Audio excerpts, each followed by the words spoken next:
This episode is brought to you by Progressive Insurance. Whether you love true crime or comedy, celebrity interviews or news, you call the shots on what's in your podcast queue. And guess what? Now you can call them on your auto insurance too with the Name Your Price tool from Progressive. It works just the way it sounds. You tell Progressive how much you want to pay for car insurance, and they'll show you coverage options that fit your budget. Get your quote today at Progressive.com to join the over 28 million drivers who trust Progressive. Progressive Casualty Insurance Company and Affiliates. Price and coverage match limited by state law. You're working from home. You settle in with a cup of coffee, ready to get the day started. Before you look at that to-do list, turn on your favorite Odyssey sports station on your smart speaker. We'll keep you company and bring you the latest updates from your teams while you tackle your inbox or get ready for another meeting that probably could have been an email. Power through the workday with the entertaining sports coverage you love from the local voices you trust. Just ask your smart speaker to play your favorite station. The best thing about the Seattle International Auto Show is everything. It's the best place to turn questions into answers. Compare the newest models from major manufacturers, gas power, hybrid, and EV, all under one roof. See them, touch them, drive them at the Seattle International Auto Show, presented by BECU. Live at Lumen Field Event Center, Thursday through Sunday, November 14th through 17th. Discover your drive. For tickets and info, visit SeattleAutoShow.com today. Are you a bartender that dreads the phrase, "Hey, can you put the game on?" At Sports on What, we understand your pain and we're here to help. Over-the-air, satellite, cable, or streaming, Sports on What knows what channel the game is on, and you can too. Follow your favorite teams, set alerts, and filter by provider to get the results you need. Stop wasting time searching and never miss kickoff again. Just download the Sports on What app, and you'll always know how to watch the game. Available for Android and iOS. Start your 7-day free trial when you download Sports on What and subscribe today. And now, here's the question. Hola, bitches. Good day to you and yours. All right, on yesterday's show, we covered the story of a flight that was diverted because a mouse jumped out of a passenger's airline-provided meal and then disappeared somewhere in the cabin. Not an ideal situation, but is that a reason to divert a flight? Like, I don't know about you, but when I'm traveling, I just want to get the hell where I'm going. And a mouse on a plane is not a reason to make an emergency landing. Hell, a few years ago, you might remember Spirit Airlines. Yeah, they had a freaking bat flying around the cabin. They kept the flight going as scheduled. I go, respect. It'll be fine. It was not an emergency. It was a bat. And I mean, yeah, there are reasons to make an emergency landing. Yeah, smoke in the cabin, a fire, engine failure. Or like the pilot of a small single-engine plane yesterday, you run out of fuel. And in this case, the pilot had to make an emergency landing on a highway near San Diego. The only downside of the safe landing was when the cops discovered the kilo of cocaine that the pilot had been trying to smuggle back into the States. Bummer. And he was only 1 mile from the airport when he ran out of fuel. So like we said, you just want to get where you're going without added difficulty, which brings us to this weekend here in Seattle. Now, if you plan on driving somewhere this weekend, change your frickin' plans. The Washington State Department of Transportation, they teamed up with both Satan himself and an oxygen-deprived lab monkey and came up with a plan to pretty much shut down the Western Washington highway system. It is ridiculous. It is poorly planned. But alas, it's unavoidable. And look, we will share all the details later. And actually, it even got a little bit worse just earlier this afternoon. Another surprise closure. Yeah, good news. And I'm not kidding. Did they put a cute little monster on that one, too? I don't know if they put the cute monster on there, but man, oh man, monsters don't make it cute. Anyway, this brings us to today's question, right? So whether you're on a train, whether you're just driving to drive to grandma's house, you're on a flight somewhere, or hell, maybe you just went out for a hike. Today, we want to know what made the traveling experience suck. To be a part of the big show, call 206-803-ROCK.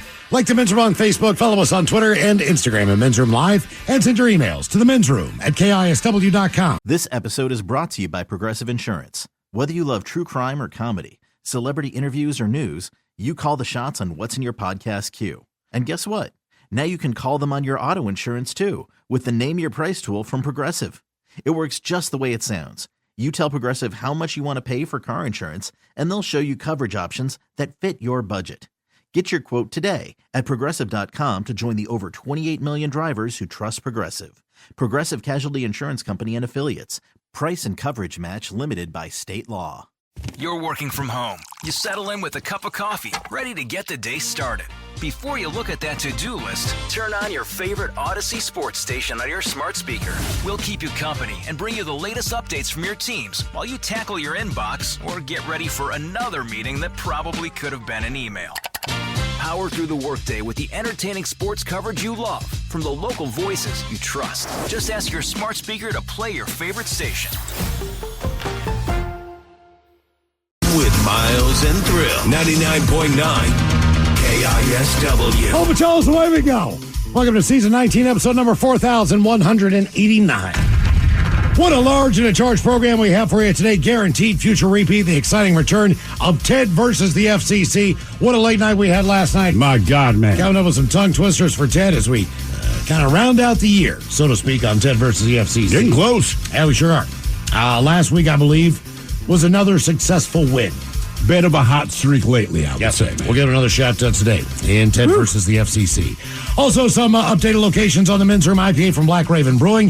If you are headed to the ballpark tonight to bid the season adieu, just know that the beer is available in the bright yellow can at T-Mobile Park. We'll give you some of the sections. Yep. If you're heading on down, nothing to lose. I have a feeling the Mariners are going to sweep the whole series now.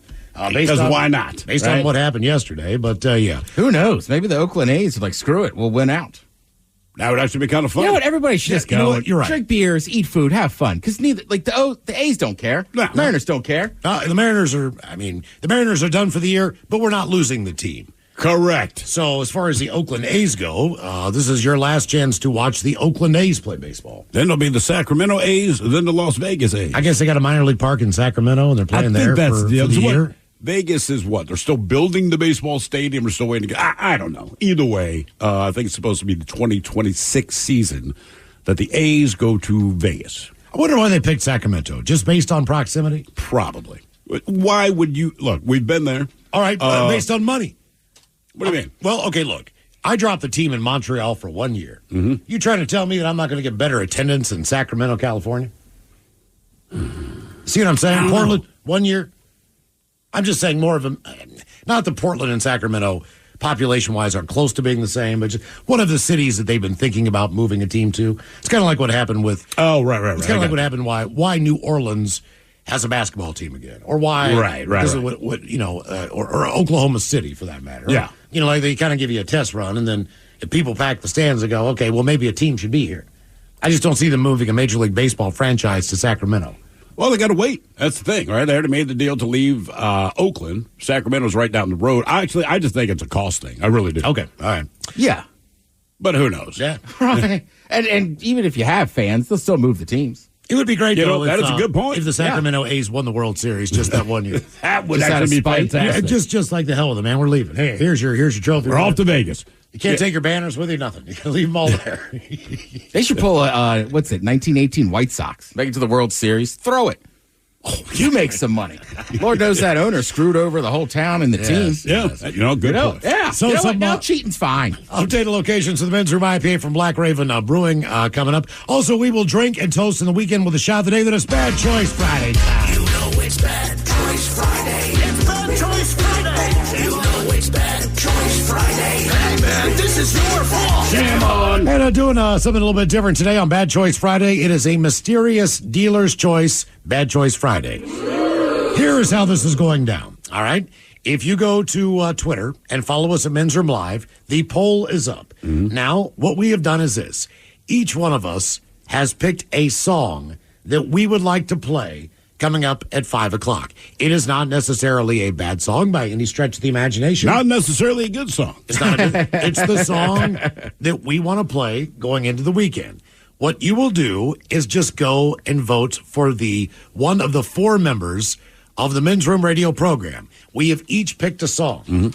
Whoever gets the most votes, that is the song that will be played based on who you like, musical taste. I think we all know for the most part where we kind of lean musically. Sure. So that could be a strategy of yours, or whatever the strategy is. Just know that whoever gets the most votes, that is the song we're going to play. Truth be told, I do not know any of the other members' songs. I know mine. Right. I don't know anybody else's. So you're just going to have to go there and pick a member of the show and the member of the show that gets the most votes, that is the song that will be played. Yeah, that's it. Do you know any of our songs? I know yours, and Mike and Ted told me theirs, and to be fair, I do not remember. Actually, Okay. Ted, I have no idea what you picked. Because you were still debating I switched it anyhow. Okay. You switched it up.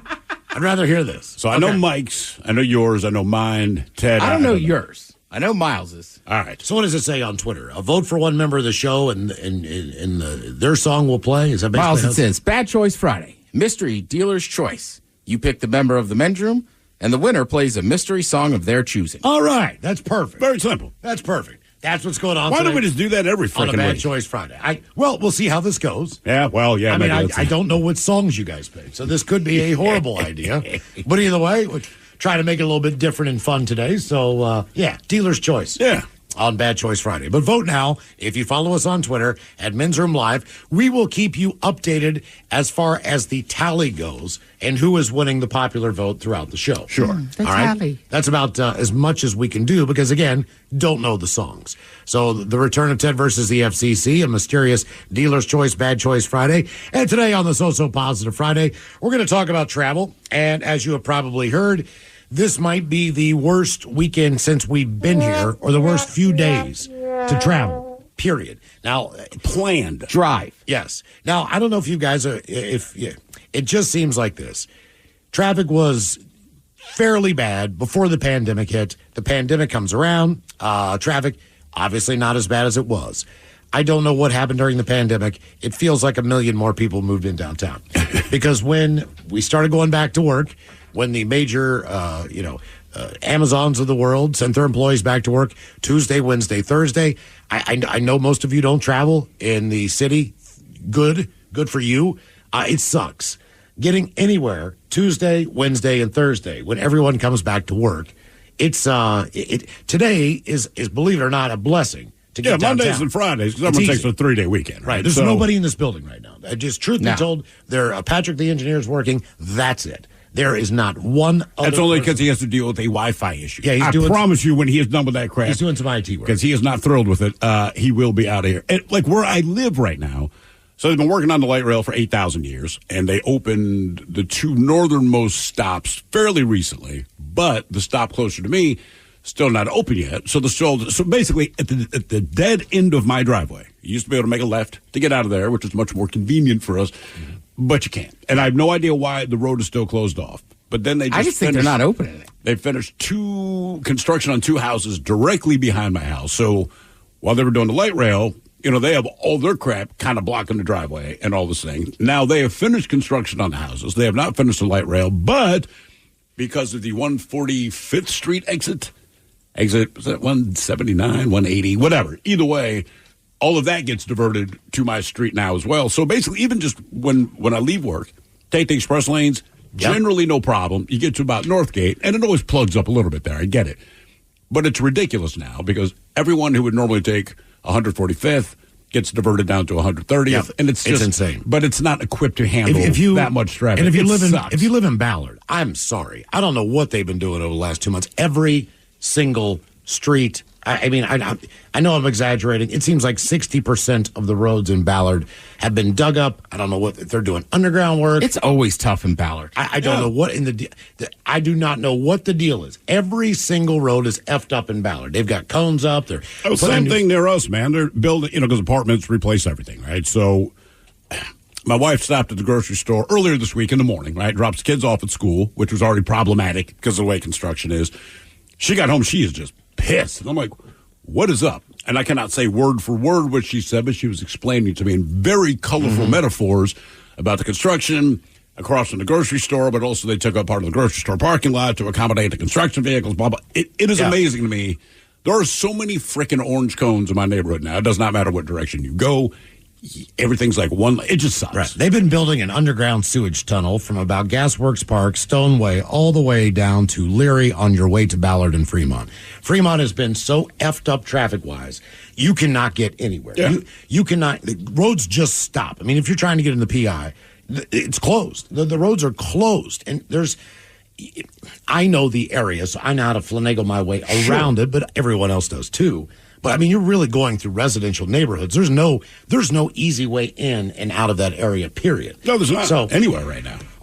We'll give you some of the other closures. This one you need to know about, as we brought up Ballard there. The Ballard Bridge will be closed this weekend for maintenance. They just announced it today. And preservation work, which could cause backups and delays, they say. The Seattle Department of Transportation said the bridge will be closed beginning tonight at 7 o'clock. 7? 7 o'clock this evening. Get your ass home if you are traveling into Ballard.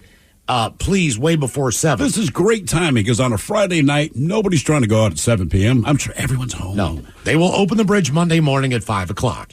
They're going to close the Ballard Bridge over several weekends in September and October. The maintenance work will include replacing worn expansion joints as part of the paving and safety project. The bridge closure will add to the other road work being done. They urge drivers to use alternate routes. Like what? Instead of swimming across the canal, like the Aurora Bridge.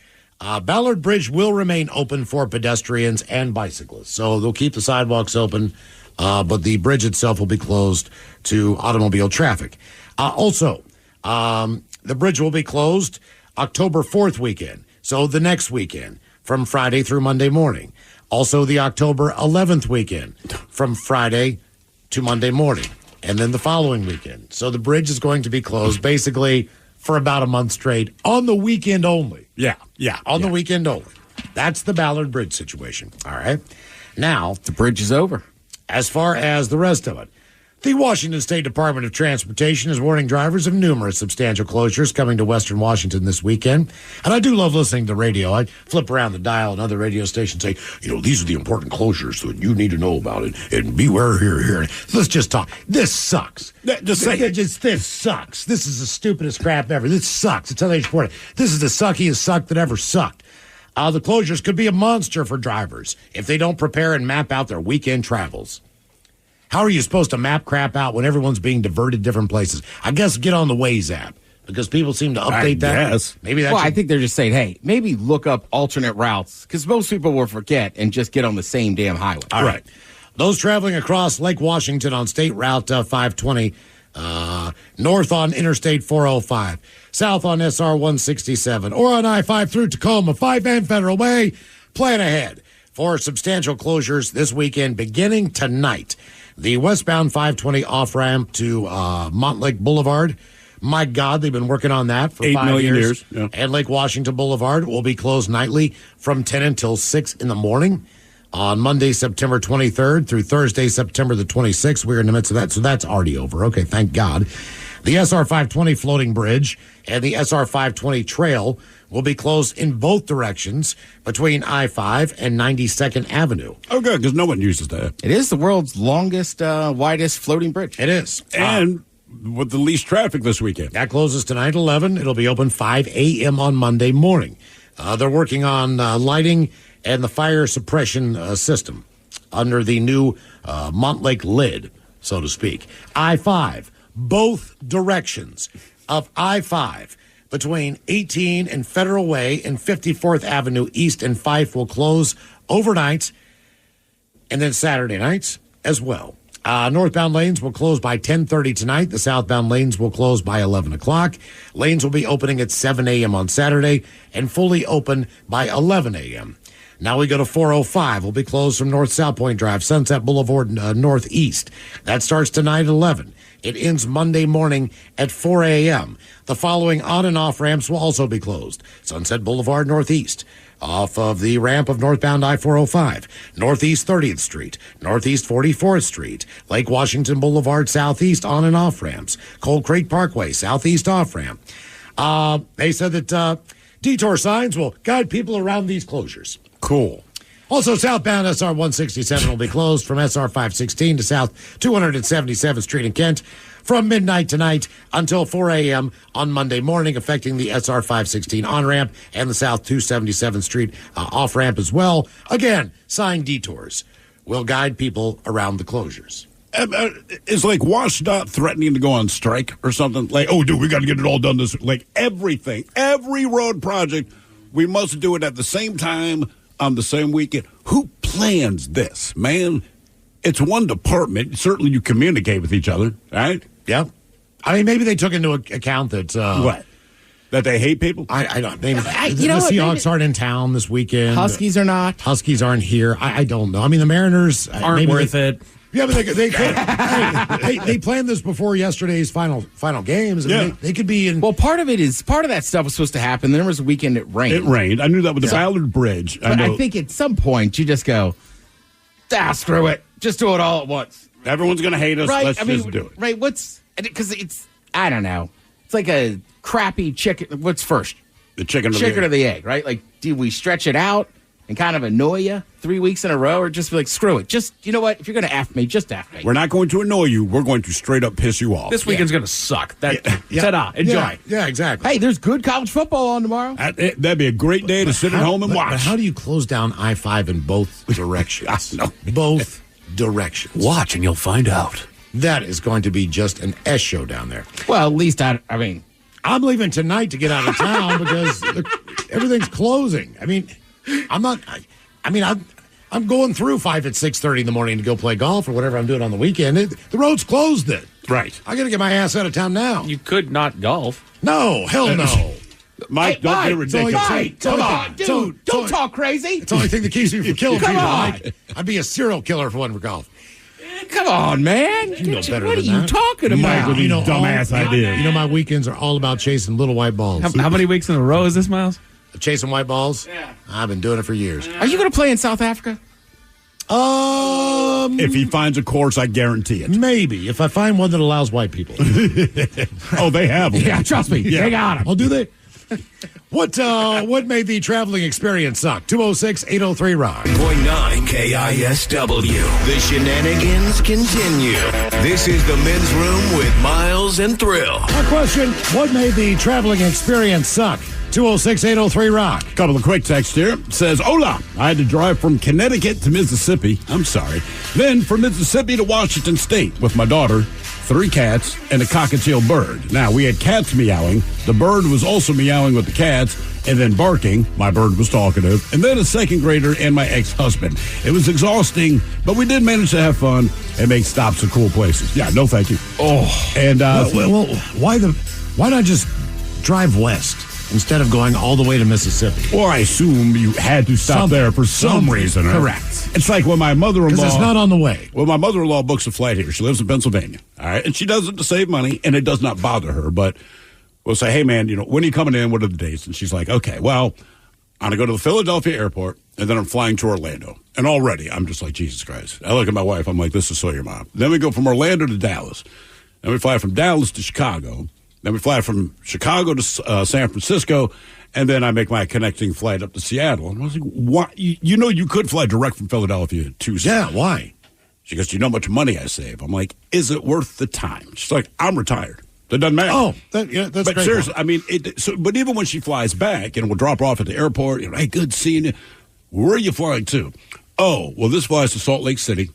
Then I fly to Chicago.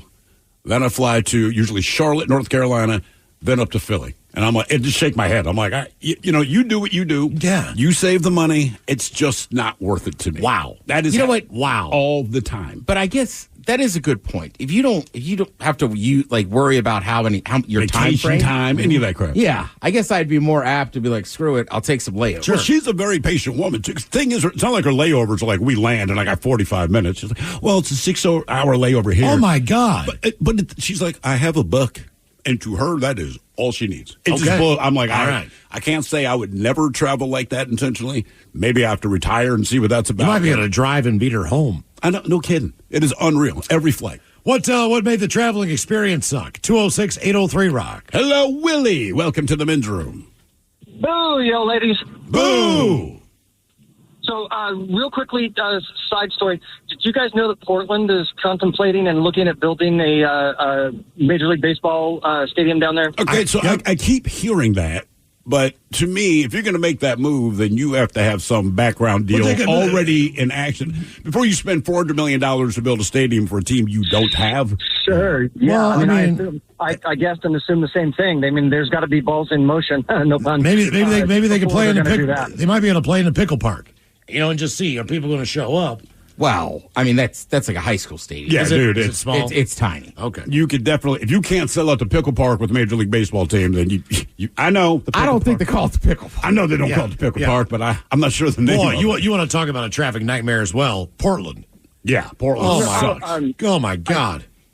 The local Willie Weekly magazine down there, they have a diagram where they kind of put other Major League Baseball stadiums in the space that they're proposing for this, and it's right on the train line, on the mass transit line for that waterfront, river waterfront. Oh yeah, I know where you're at. Okay. Hey, the paper's called the Willie Weekly?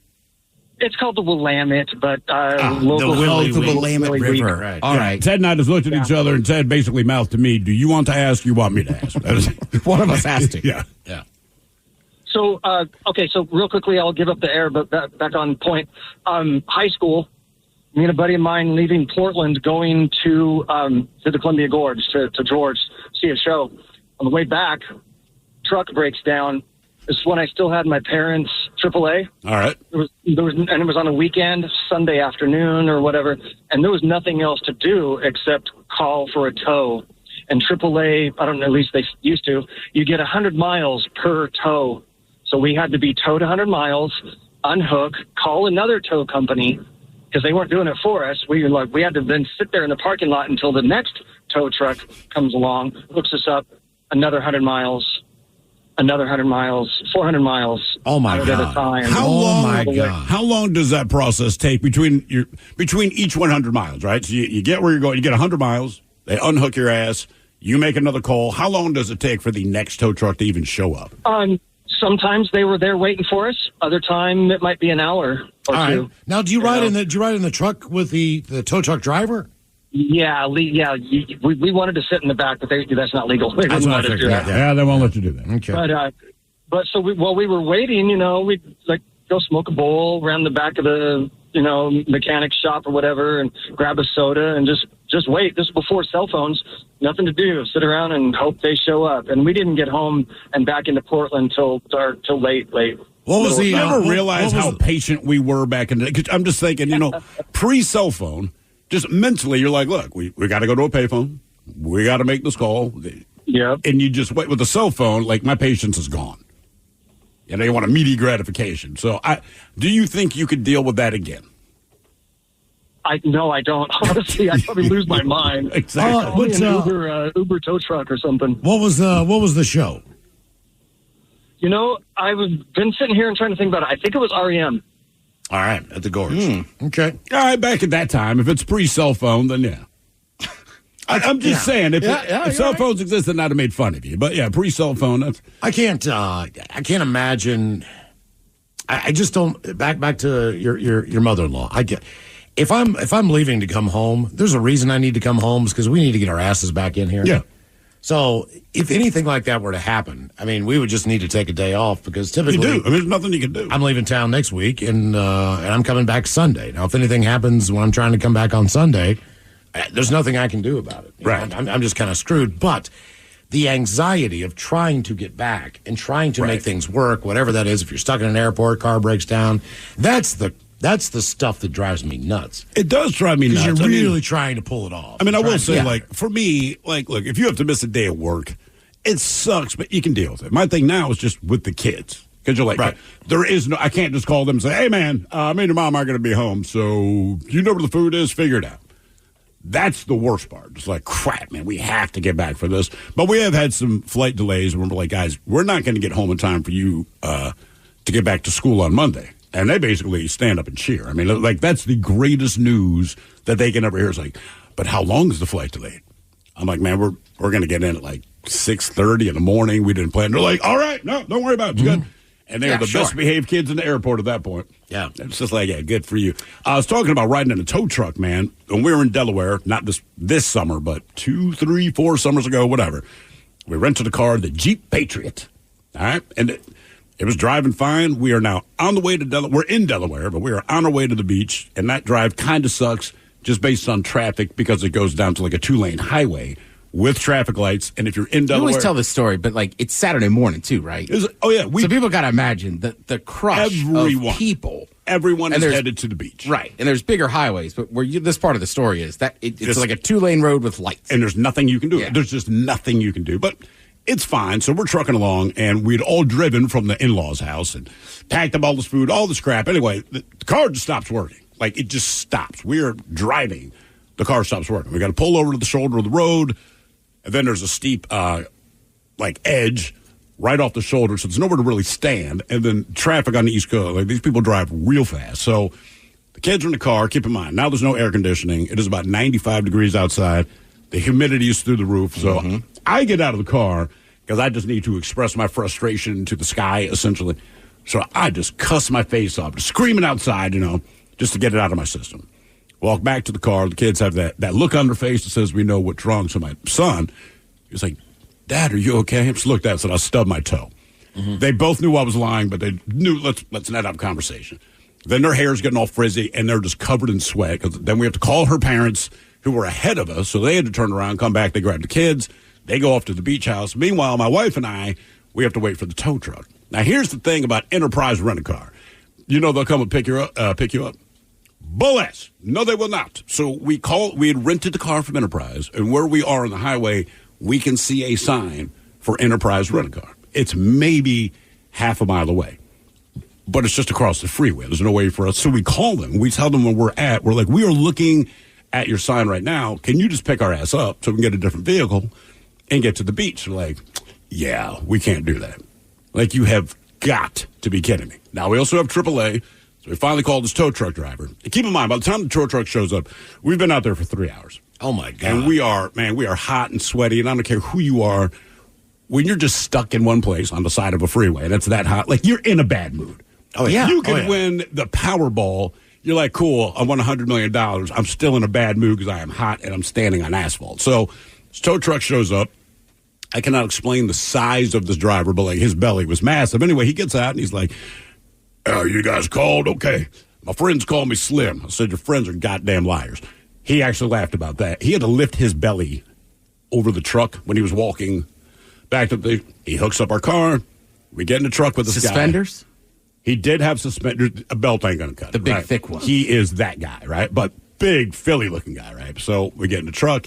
We explain our situation to him, and he's like, Enterprise? He's like, it's right there. We said, man, we know. They wouldn't pick us up. He's like, all right, I got your back. I don't know what that means at the time.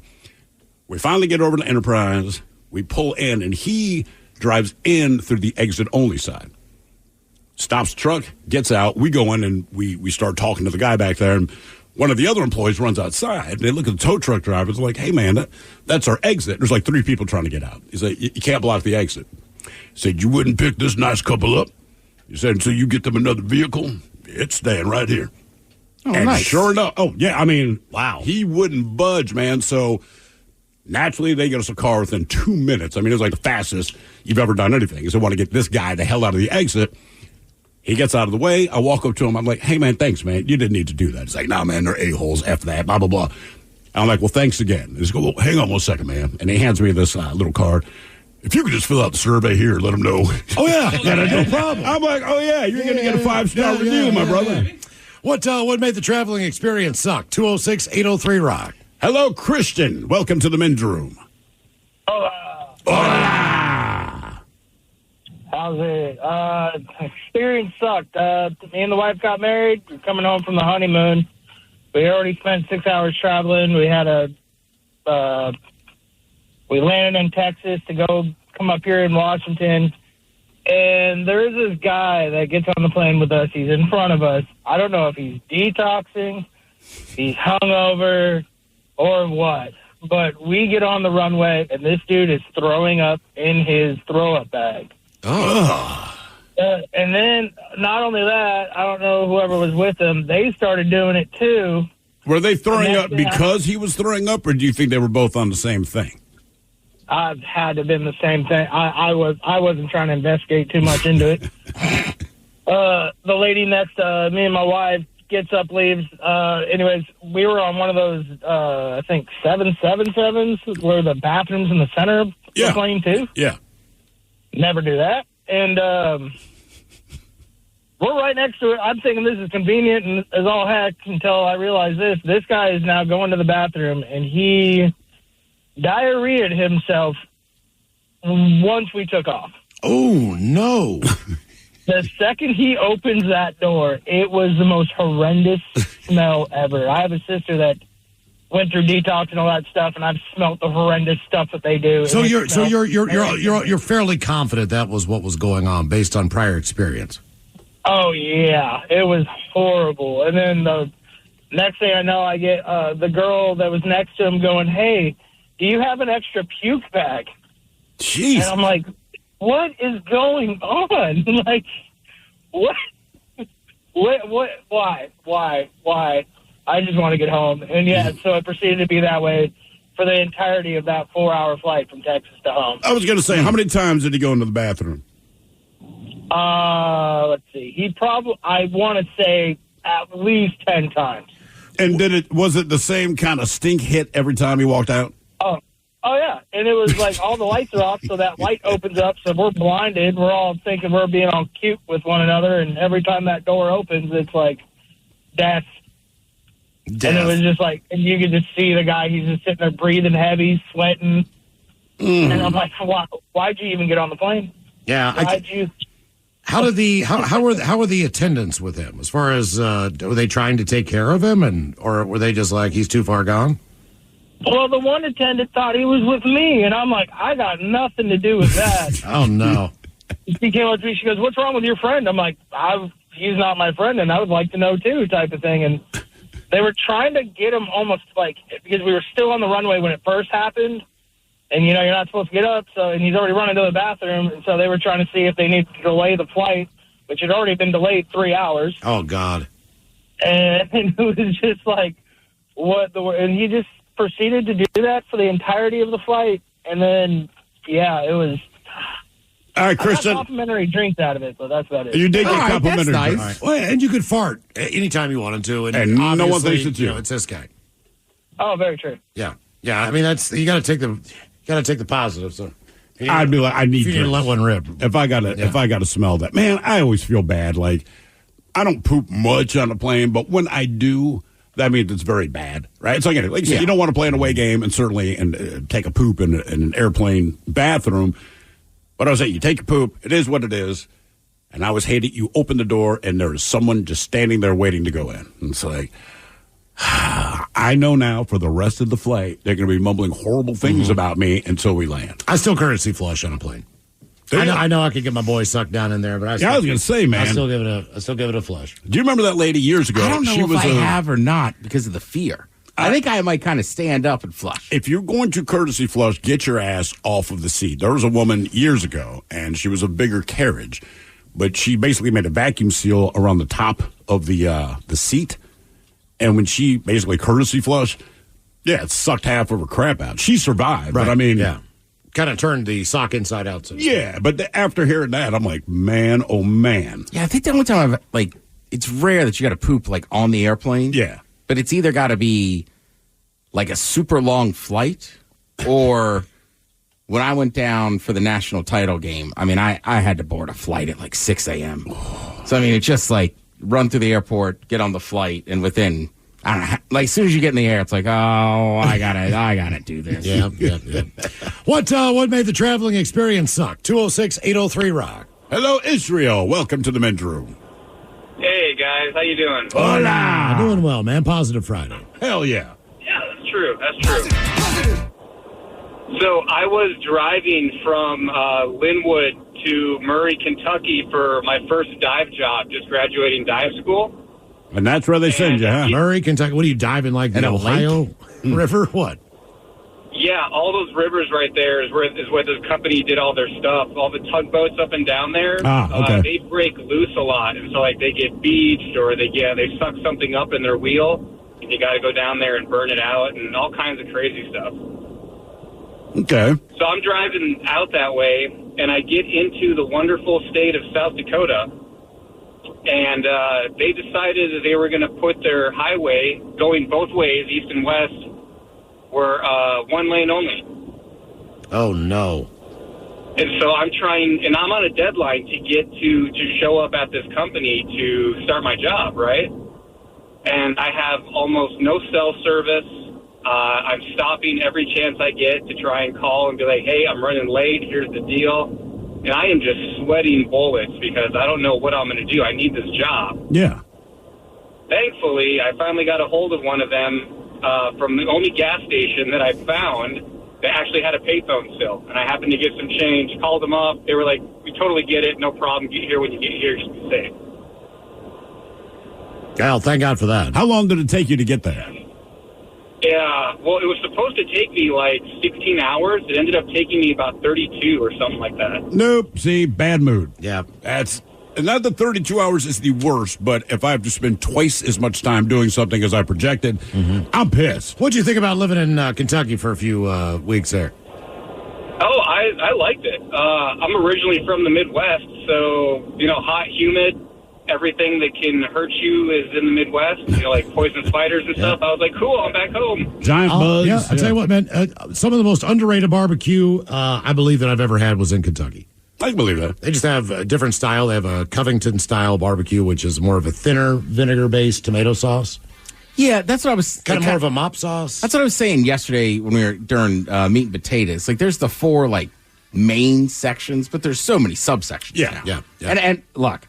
You're in the South or in Texas. I've never eaten barbecue in Oklahoma. I'll go on a limb and say there's probably good barbecue in Oklahoma. Yeah. What made the traveling experience suck? 206-803-ROCK. What's up? It's your boy, the Ted Smith from the Men's Room. And did you know I have a podcast? Well, I do. The Podcast. New episodes uploaded every Wednesday on the Odyssey app. This episode is brought to you by Progressive Insurance. Whether you love true crime or comedy, celebrity interviews or news, you call the shots on what's in your podcast queue. And guess what? Now you can call them on your auto insurance too with the Name Your Price tool from Progressive. It works just the way it sounds. You tell Progressive how much you want to pay for car insurance, and they'll show you coverage options that fit your budget. Get your quote today at Progressive.com to join the over 28 million drivers who trust Progressive. Progressive Casualty Insurance Company and Affiliates. Price and coverage match limited by state law.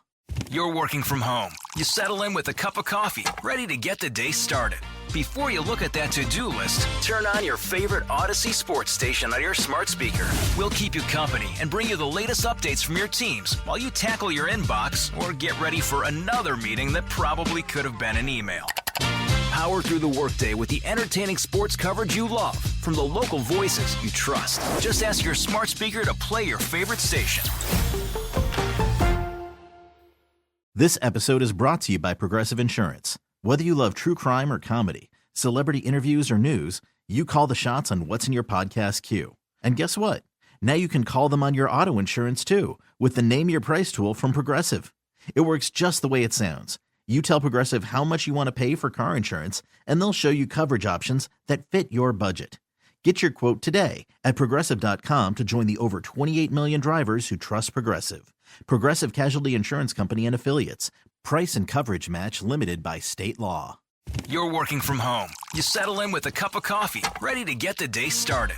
Before you look at that to-do list, turn on your favorite Odyssey sports station on your smart speaker.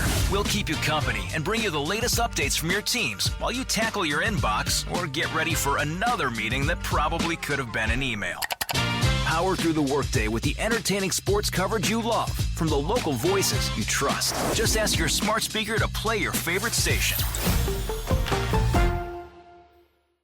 Are you a bartender that dreads the phrase, hey, can you put the game on? At Sports on What, we understand your pain and we're here to help. Over-the-air, satellite, cable, or streaming, Sports on What knows what channel the game is on, and you can too. Follow your favorite teams, set alerts, and filter by provider to get the results you need. Stop wasting time searching and never miss kickoff again. Just download the Sports on What app, and you'll always know how to watch the game. Available for Android and iOS. Start your 7-day free trial when you download Sports on What and subscribe today. 99.9 KISW. We return to the men's room with Miles and Thrill. Coming up, we will drink and toast in the weekend with a shot of the day. Then it's Bad Choice Friday time.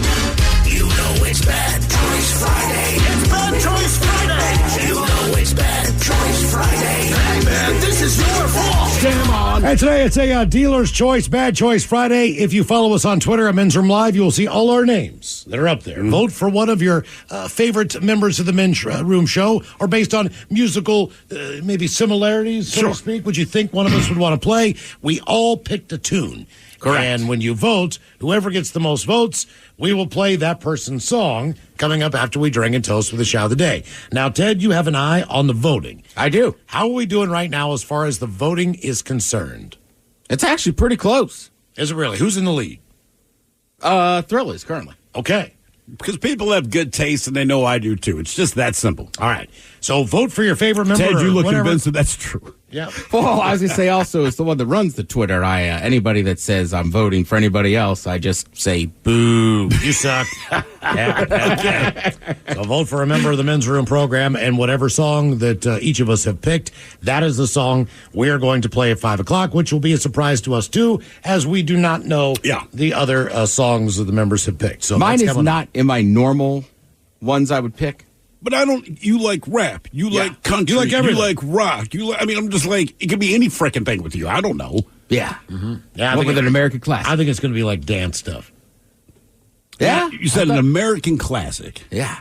Mm-hmm. Sounds like Bon Jovi, but I don't know, man. I don't know with you. Like Swedish House Mafia or something, you know? You know what, Miles? I almost went Avicii. All right. Okay. You're not wrong. All right.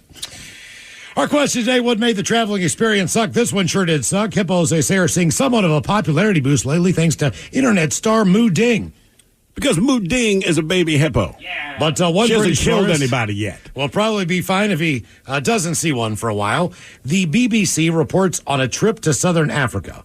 And a guy named Roland Cherry, he took this vacation in Roland Cherry. Roland Cherry. Okay. He's not a porn star. He is actually a person.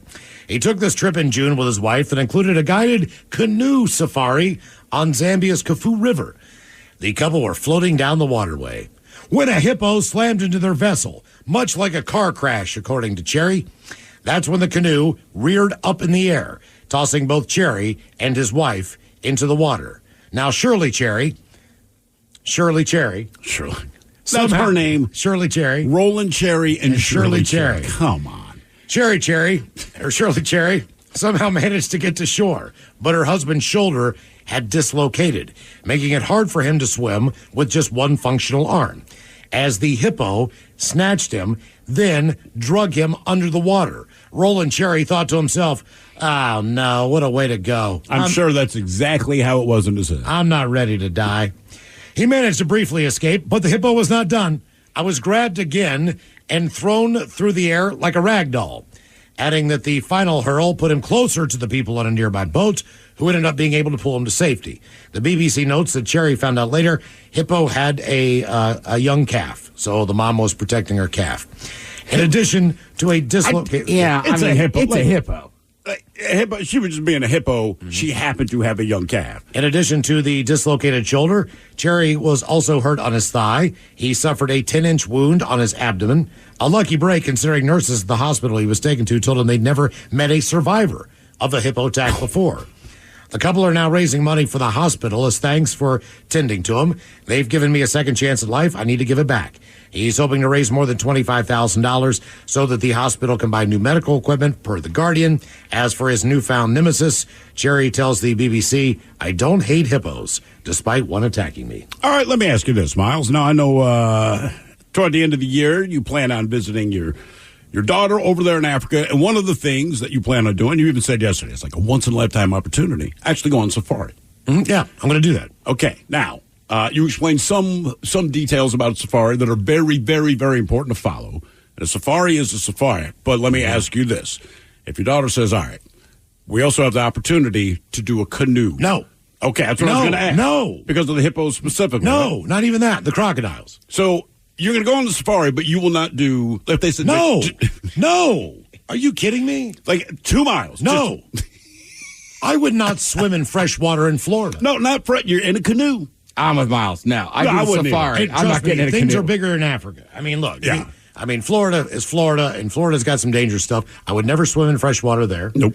I would never swim or be in fresh water in Africa. You That have sounds the opportunity, man. Once in a lifetime opportunity, but just no. I don't need to see a crocodile that close, where I'm in its mouth. Man, I think it's the hippo. The story, and we covered this a couple of years ago, but it was, it was in Africa. And two dudes, it's like you and me, decide to go canoeing. They were from here. And we're following a guy. They were from Seattle. Okay. And this guy, and they're going down this uncharted part of the river. That's why they have a guide who is native to the area, and he kind of knows the river.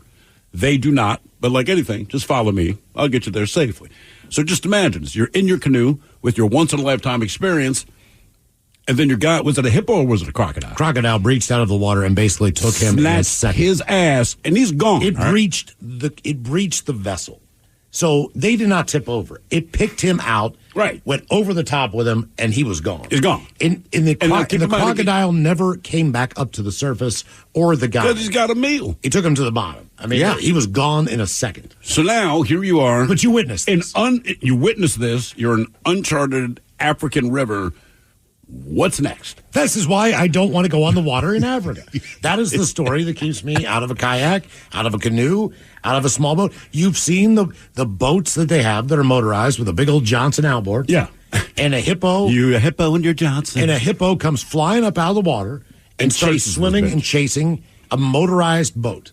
And the hippo is winning. Yeah. I mean, it's closing in on the boat. Why don't they have faster boats? Because your point is, every boat they put out there seems to be slower than the hippos. From my perceived knowledge of boating back in the day, the boat is at least going 30 miles an hour. Yeah, hippos are, you could definitely water ski on the back of that boat at the speed it was going. Well, so could the hippos, bro. You realize then you could water ski on the back of a hippo.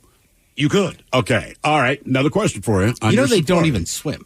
What are they, just leaping? Yeah. They're that big. Jesus. Huh. Yeah. So they're Is that why they're like running and propelling themselves. That's a big, fat, agile animal. All right, so on safari, do you know, is this one where you guys are walking around or are you in like a Jeep? I think it's a little of both. Really? Yes. How terrified are you going to be when you step out of this caged vehicle like, hey? Well, they're going to ask me a lot of weird questions about what I have in my backpack. I know that to be a fact.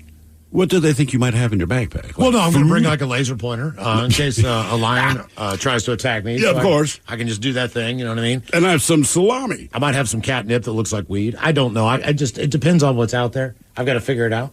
I do know, Ted, you can't wear certain clothing on these trips. On the safari? Yeah. There's a reason. I mean, I thought you just dress like you're on a safari. There's a reason for that. So you camouflage in? Basically, you want to look like the terrain. You do not want to wear a white shirt. You do not want to wear anything that's colors, red. You can wear dark green because that blends in. Sure. You can wear tan, khaki. That's it. That's basically all you can wear. But you said even your skin tone, black guy, white guy, Asian guy, it doesn't matter. You might long sleeves. Might want to sleeve up depending on how, like if you're from Ireland and you're going on safari, you are white as a sheet, you need to wear a long sleeve shirt. You got to hit the Army Navy surplus store. Pretty much. It's 90, 110 degrees. 90 and 910. So that stuff isn't light, so to speak. I mean, that's like Carhartt stuff, Well, Miles, maybe you made the right decision. Someone here says, I've been to Africa for safari. Absolutely F going anywhere near the water. So not even in the water, just don't get near it. Well, that's where all the animals drink, too. Well, yeah. And that's the only time they seem to not be killing each other. Yeah, they're cool with that. They're cool in that one environment. But once you've quenched your thirst, like, okay, we get to kill each other now. Yeah. Pretty much. It's kind of like morning, Ralph. Morning, Sam. And I'm curious to hear how it goes, because the one thing I read this review is like Vanity Fair or something. This woman did a walking safari, and she's like, you pay attention to the guide. The only weird thing on the walk, she just said at one point, he just puts his hand up, like, shut up, do not move, and he's testing the wind, and he's like, okay, listen, I need you to follow me, walk exactly this path, because the elephants are in rut, and they're kind of like right over there, so to speak. But if the wind blows or changes direction and they get a scent of us, the way he explained it, they will continue to pursue us until they get us. That's one. But she said, all that's fine because you trust your guide. She did point out, didn't have a gun, he has a stick. But then they set up their canopy tents at night. Okay? Everyone's tired, everyone's exhausted. And she said, it was the worst night's sleep of my life because there's so many nocturnal animals. Okay? So she's like, you'll hear growling or mating calls and all that stuff. She goes, that's one thing. And then there's this piercing scream in the middle of the night and you realize some animal is getting its throat ripped out by a lion and you can hear it. Yeah. And she's like, I cannot tell how close it is. And she goes, because apparently any animal, when it is dying and being ripped apart, we all sound the same. Yep. It can be a person, it can be a baby, it can be your dog, it can be a lion, it can be a zebra. It's like, it is just... And then dead silence. Right. And she's like, I did not sleep. There's all kinds of tips that they offer you as far as, okay, so all that dangerous stuff aside, what do you think the most dangerous thing there that they could honestly kill me pretty quickly?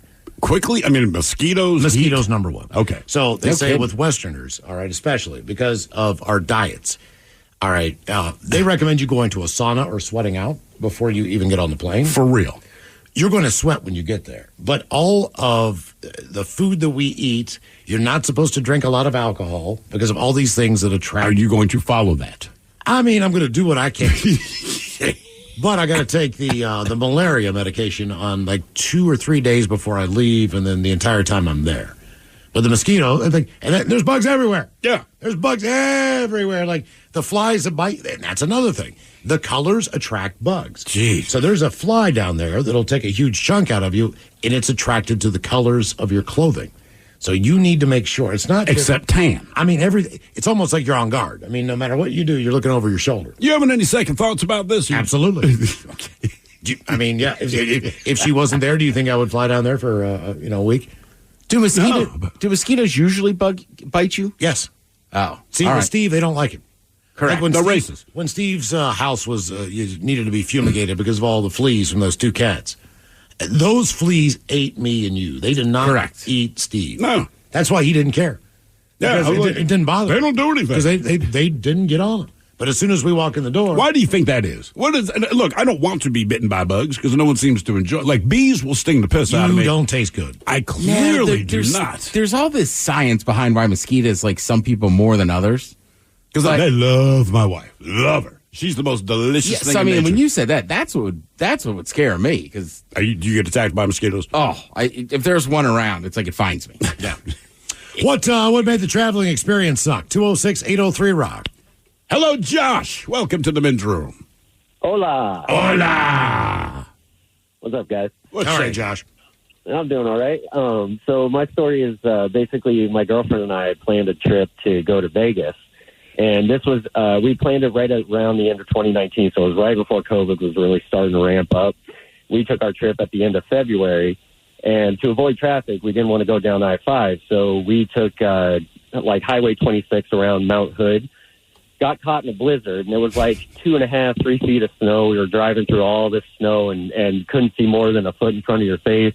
And my girlfriend at one point was like, "Don't look to the side. There's a ravine over there." And I'm freaking out. So we're driving through all this snow, and then eventually we make it to Vegas after driving through the desert and nothing. And COVID was starting to get worse, and we booked a hotel like towards the north end of the Strip. So when we wanted to walk down the Strip, turned out we were about 9 miles from the Strip, so we had to walk 9 miles down, walk around all day long in the casinos and stuff, and then walked 9 miles all the way back to our hotel room. And then the very next day, they shut down Vegas, completely. So we couldn't even go to any casinos or nothing. How many more days were you there while everything was shut down? We pretty much just stayed the rest of the day trying to find something to do. I think we maybe got a bite to eat or something.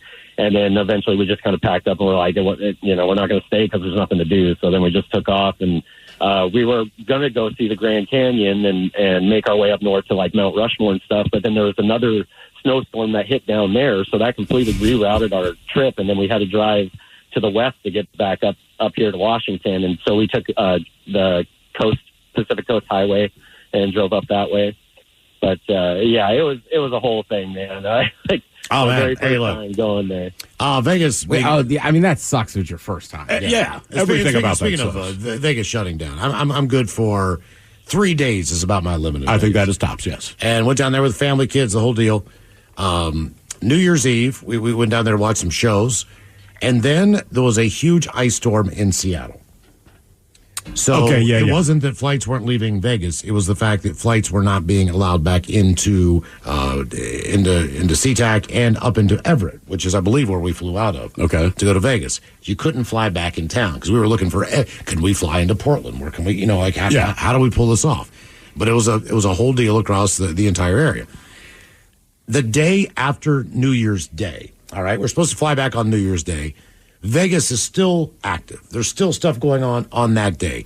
There's football games on. People are still there. All that stuff. Now, the next day, I did not know this. This is Vegas's holiday. If you are an employee, if you work, if you are in shows, if you run restaurants, wait staff, whatever, this is your break. This is when you get time off. It's like clockwork. Oh, like January 2nd. January 2nd. Until whenever they start ramping back up again, maybe the 15th. Yeah. But you get like a 2-week window of everybody just leaves town and goes and does whatever they want to do. This is their time. It's eerie to walk down the strip in Vegas and you are the only people on the sidewalk. I mean, are the casinos still open? They are open. But there's just no action. Every single table is shut down if you're into gambling. Oh, well. I mean, you can do slots. There were a couple game tables. Yeah. Maybe one for each game where there's normally 10, 15. Yeah. So if you want to play Pie Gal, there's one table open. If you want to do poker, there's one table open. It was it was desolate. And all the restaurants that were the good restaurants, I mean, hell, White Castle was closed. Like everything was closed. Everything was closed. Is that when you snapped? I'm at White Castle. I mean, my God. Son of a. Yeah, I mean, that's when you know that. So Miles threw a trash can through a window. Yeah, that was the one. At 2 White Castle. And to your point from the other day, Ted, that was the one thing that my dad and my uncle told me about that hurricane. And I was like, how's it going down there? Like, not good. Like, what do you mean not good? Like, well, it hadn't hit yet, but Waffle House they're closed. Oh, now we're scared. Yes. That's not even a joke. People were saying a White Castle or a Waffle House boarded up is the scariest photo of that store. It's just because they don't never close. close. They do not close. And when they found out that they second guessed whether they should have evacuated or not. That was the moment. Seriously, what Waffle House is known for this in Hurricane Alley, essentially, because they will open for anything. And it's gotten to the point that people will ignore what you're saying on the news. Not that they doubt a hurricane's coming, but the veracity of the storm. If Waffle House closes down, then residents go, oh, my God, it's bad. I mean, honestly, we had just talked about it, but when they shut the lights off in Vegas, that's when I really started taking the COVID thing seriously. Yeah. I'm thinking about that. Okay, like they shut that down. The NBA, so we're not doing it this season. The baseball shut down that season. The XFL shut down mid-season. Like, all right, this thing. What do they? I don't think it's real, but people call it the Waffle House Index. Yeah. Yep. What made the traveling experience suck? 206-803-ROCK. This episode is brought to you by Progressive Insurance. Whether you love true crime or comedy, celebrity interviews or news, you call the shots on what's in your podcast queue. And guess what? Now you can call them on your auto insurance too with the Name Your Price tool from Progressive. It works just the way it sounds. You tell Progressive how much you want to pay for car insurance, and they'll show you coverage options that fit your budget. Get your quote today at Progressive.com to join the over 28 million drivers who trust Progressive. Progressive Casualty Insurance Company and Affiliates. Price and coverage match limited by state law. You're working from home. You settle in with a cup of coffee, ready to get the day started. Before you look at that to-do list, turn on your favorite Odyssey sports station on your smart speaker. We'll keep you company and bring you the latest updates from your teams while you tackle your inbox or get ready for another meeting that probably could have been an email. Power through the workday with the entertaining sports coverage you love from the local voices you trust. Just ask your smart speaker to play your favorite station. The best thing about the Seattle International Auto Show is everything. It's the best place to turn questions into answers. Compare the newest models from major manufacturers. Gas power, hybrid, and EV, all under one roof. See them, touch them, drive them at the Seattle International Auto Show, presented by BECU. Live at Lumen Field Event Center, Thursday through Sunday, November 14th through 17th. Discover your drive. For tickets and info, visit SeattleAutoShow.com today. The men's room returns with Miles and Thrill. Coming up, the exciting return of Ted versus the FCC right after emails on our question, what made the traveling experience suck? 206-803-ROCK. Hello, Kenny. Welcome to the men's room. Hola, amigos. Hola. Hey, good afternoon to the best station in the nation. Hey, thank you.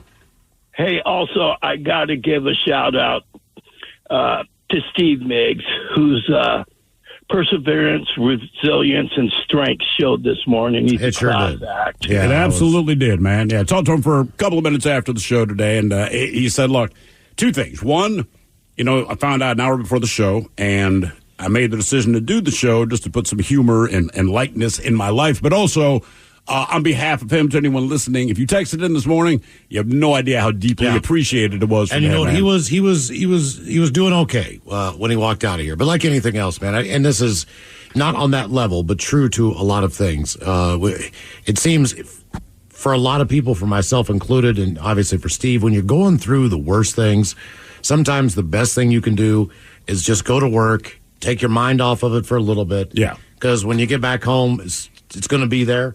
So sometimes, in my mind, the best thing you can do is just try to clear your mind, and work's not a bad way of doing it. And credit to Miggs, man. He addressed it basically when the show opened, which takes a lot. That's a lot of stuff to share, man. Yep. Man, that was it. I was on this morning. I listen to you guys all the time. I'm old and retired, and good for you. You guys keep me occupied. Nice. Well, thank you.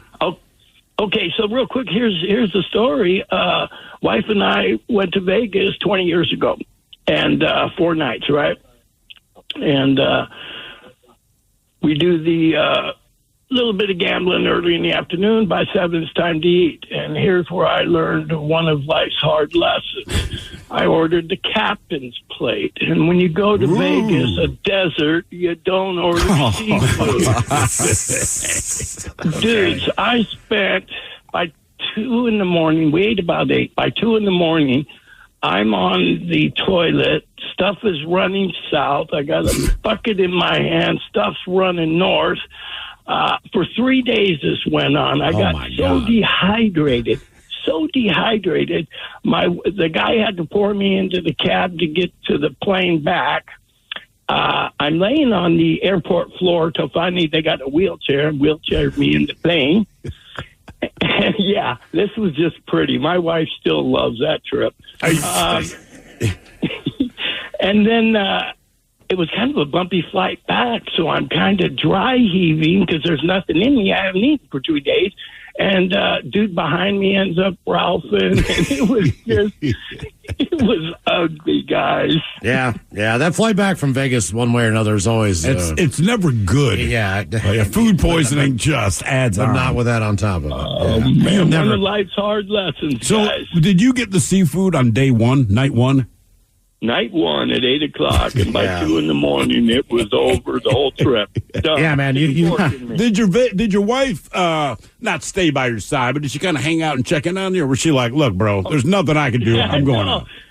She's a keeper. We've been together 30-something years. That terminal, man, the last terminal, the Alaskan Airline terminal in the Vegas airport. If you're waiting and people are getting off the plane in front of you, pepping their step. Everyone's happy, fired up, holding hands, Vegas, man, ready to go, walking off there, and everybody. There's not even a line to get on the plane. You have those people standing around waiting for their section to be called and whatever. It was just like everybody's just like begrudgingly, in their chair, like, oh, we got to get up, and people just slowly zombie walk down the ramp onto the airplane, and it's the quietest flight in probably North America as any flight leaving Vegas. Yeah, I told you the first time I went, we were all like 21. And we're flying back to Maryland. And I mean, there was 4 of us. I was the only one that didn't puke. All right. But I mean, that plane, there was a line the entire flight for people waiting to puke. Yeah. What made the traveling experience suck? 206-803-ROCK. Hello, Bob. Welcome to the men's room. Hola. Oh, man, I got to give a shout-out to Mike Hawk here real quick. He's going to have a fun one today, I think. Oh, yeah. Yeah, so I'm a repeat call. This is about the pirate eventing that I called in a few years ago. This one was in 2019. We're gearing up 2 a.m. in the morning to head all the way down in Oregon, down in Sweet Home near Lebanon. And my truck just got a new engine replacement. And I'm pulling this 8,000-pound trailer fully loaded out in a caravan of 4 vehicles with like 14 people. We go to turn on my truck, and it just does not want to start at all. So now we're spending the next half hour, 40 minutes troubleshooting it, seeing if we can just get it to get on. I'm just like, I don't care. We just need to hit the road. And it turns out I'm just going to have to call. I called the tow truck. We had to spend almost 30 minutes waiting for that tow truck driver just to show up. While we're waiting on that, we have to pull this fully loaded trailer off of my hitch and put it on another one of our vehicles. And this other vehicle is just a dinky little Jeep Grand Cherokee that didn't really have enough power to really haul that thing. So we spent this whole 5-6 hour trip going like 15 miles an hour slower than we're used to. We had 5 people who were going for their first time. And the story gets worse. When we get there, we had like an entire 5 acres that's set aside for some camping area for a lot of us who, get our area pre-secured like a month or two in advance. That whole 5 acres of this entire park was closed off to us, and then we were having to camp in half the space we were originally granted. And that entire experience kind of sucked for a whole week. Did you have to drive with the Grand Cherokee back up? Oh, yeah, we did. I had to swap my truck out for a friend of ours for her, like, 1988 Oldsmobile something. And I had to drive that thing with no AC and 5 people in it. What happened to your truck, man? Did you find out? Yeah, it turns out my AC compressor seized up, and that thing's on a timing chain on the crankshaft, so it didn't want to go, so the engine couldn't start. They called me when I got to the site. I was freaking out. It was like $7,000 that my mother-in-law had just paid to have this thing replaced just months beforehand. And it says, no, it's just the AC compressor seized up. I'm like, good, cut that dang train off, and I'll come pick it up when I get back. Yeah, that's crazy. Dude, that sucks. That really was terrible. What made the traveling experience suck? 206-803-ROCK. Hello, Jay. Welcome to the men's room. Hola, Bicholas. Hola. Water and virgins. Sure. So this was just before COVID, man, and I got some kids back east with an ex in New York, so cheapest way, is rent a car and drive back east. I traveled a bunch when I was a kid with the family. So anyway, go pick up the rental car and start heading across, going in Idaho, and see this, one of the signs on the side of the road, the Bolos, and it said, looking for, keep an eye out, call 911, see if you see a silver Nissan Versa. I'm like, man, I'm driving a silver Nissan Versa.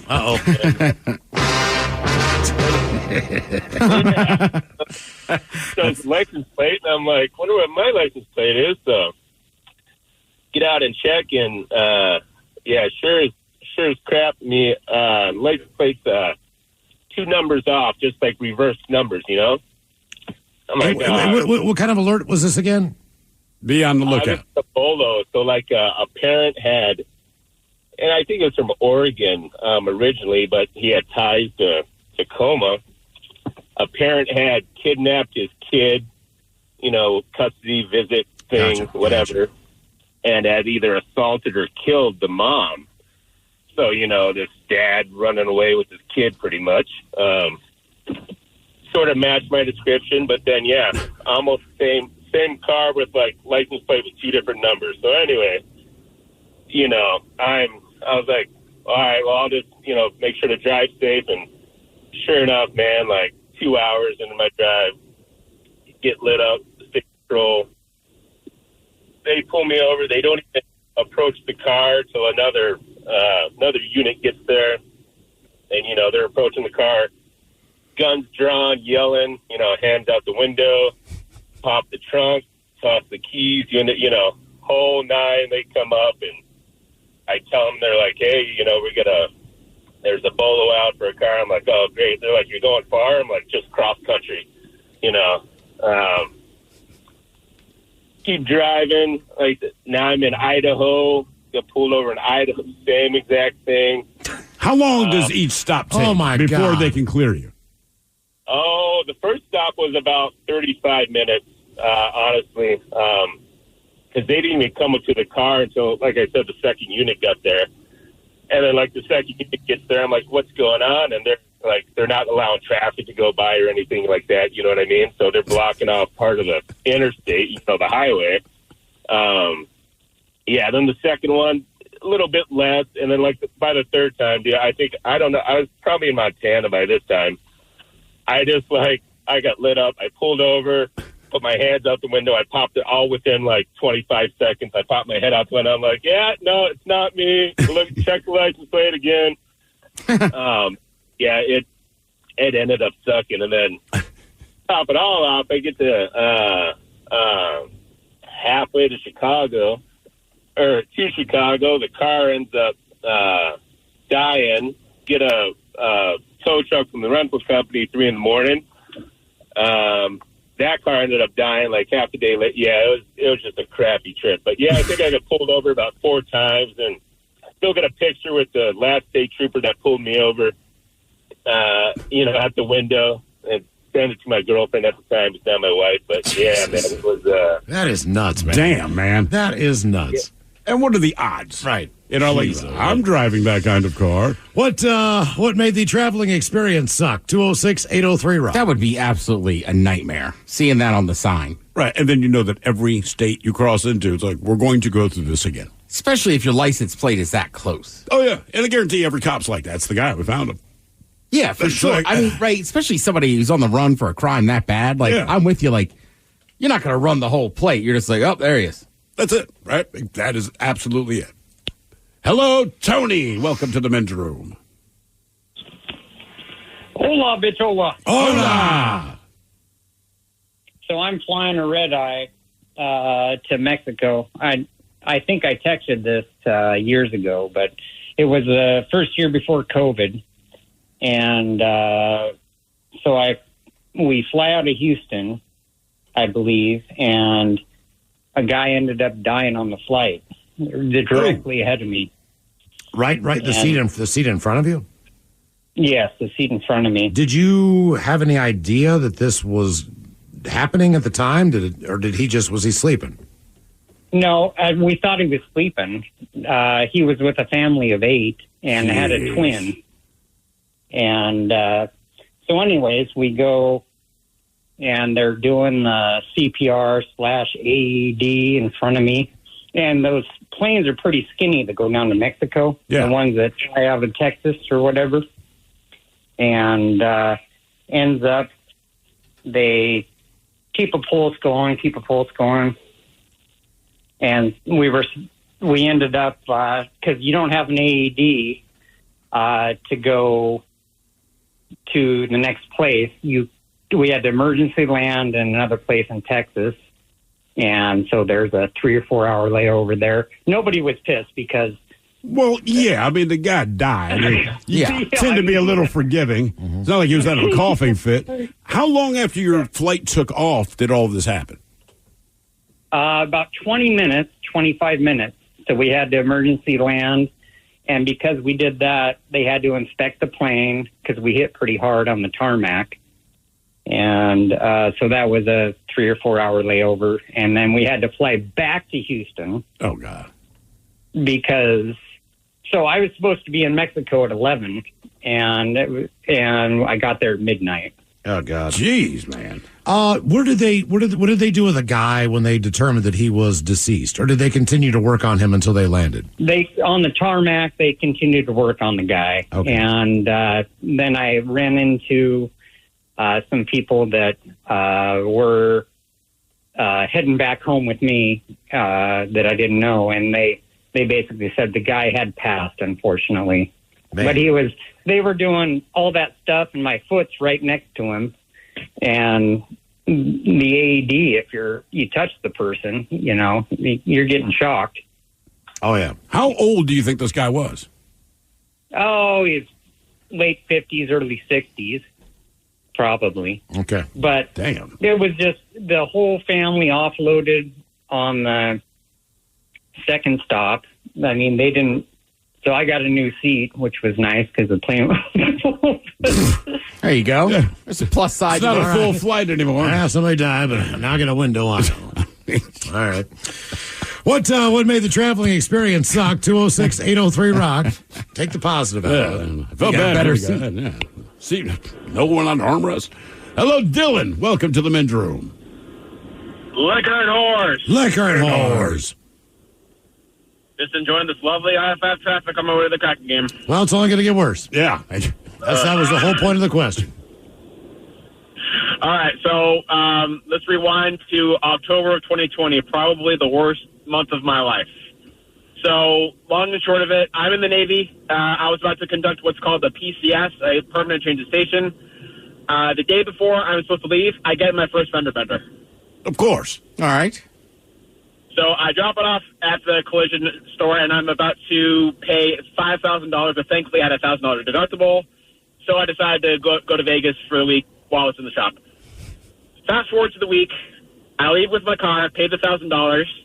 I pick my brother up from SeaTac, and we're driving. We're down Portland, and all of a sudden, my car just comes to a complete stall.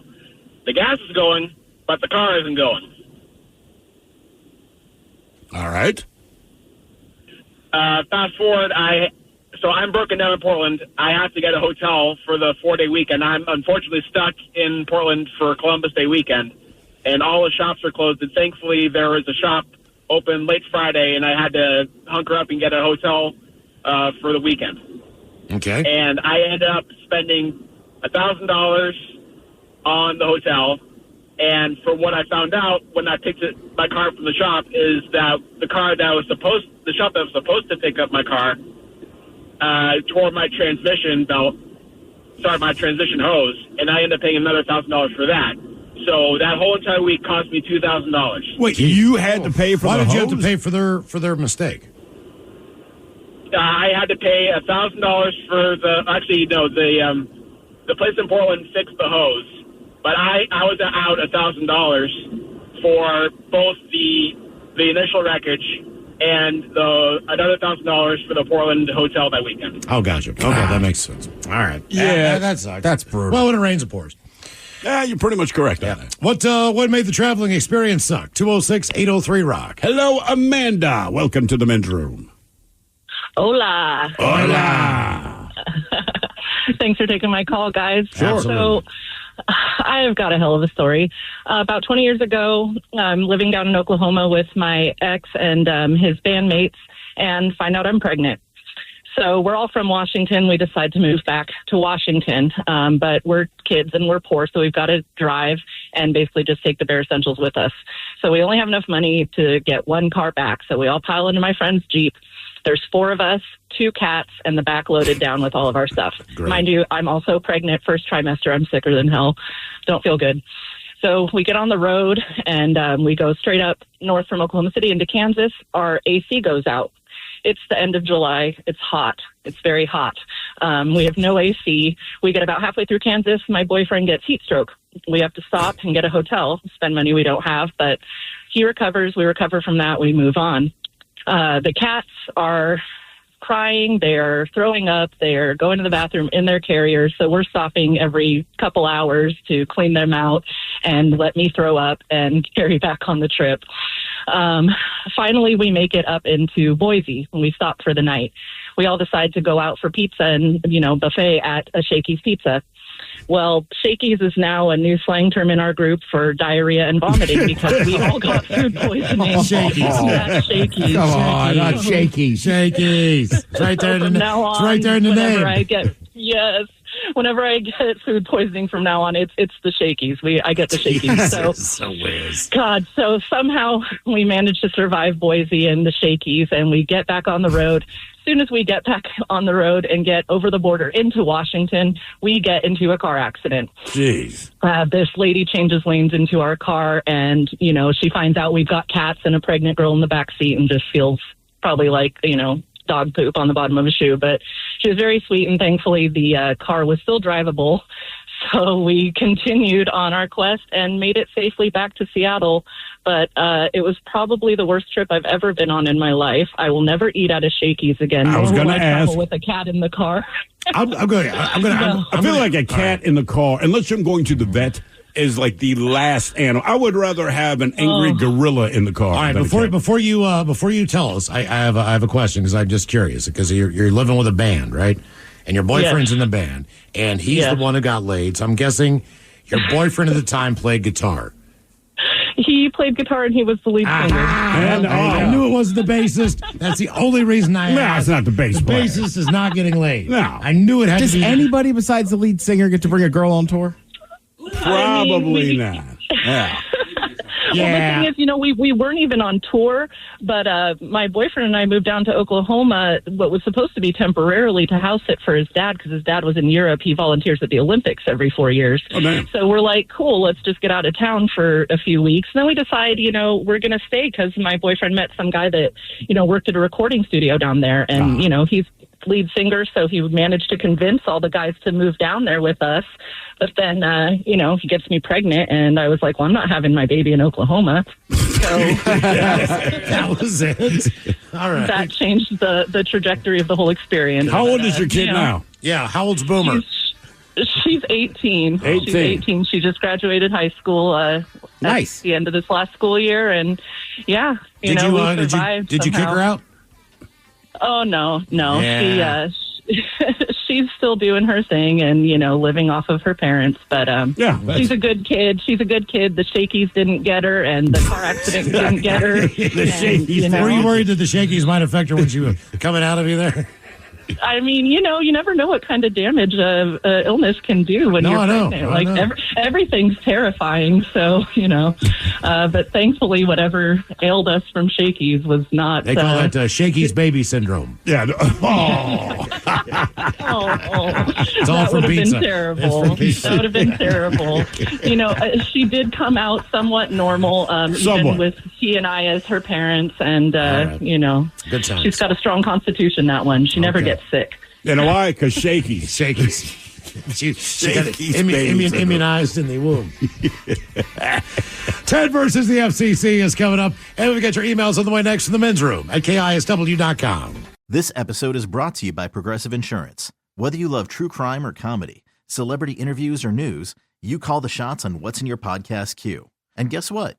Now you can call them on your auto insurance too with the Name Your Price tool from Progressive.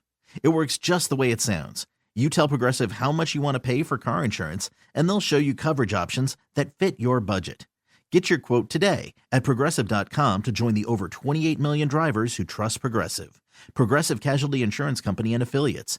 Price and coverage match limited by state law. You're working from home. You settle in with a cup of coffee, ready to get the day started. Before you look at that to-do list, turn on your favorite Odyssey sports station on your smart speaker. We'll keep you company and bring you the latest updates from your teams while you tackle your inbox or get ready for another meeting that probably could have been an email. Power through the workday with the entertaining sports coverage you love from the local voices you trust. Just ask your smart speaker to play your favorite station. It's hard to be a good parent, but of all the things you're doing to better your child's future, few are as important as keeping their vision sharp. MySight One Day are the only contact lenses that can correct and help protect your growing child's blurry vision from getting worse. Because while their future may be unclear, their vision shouldn't be.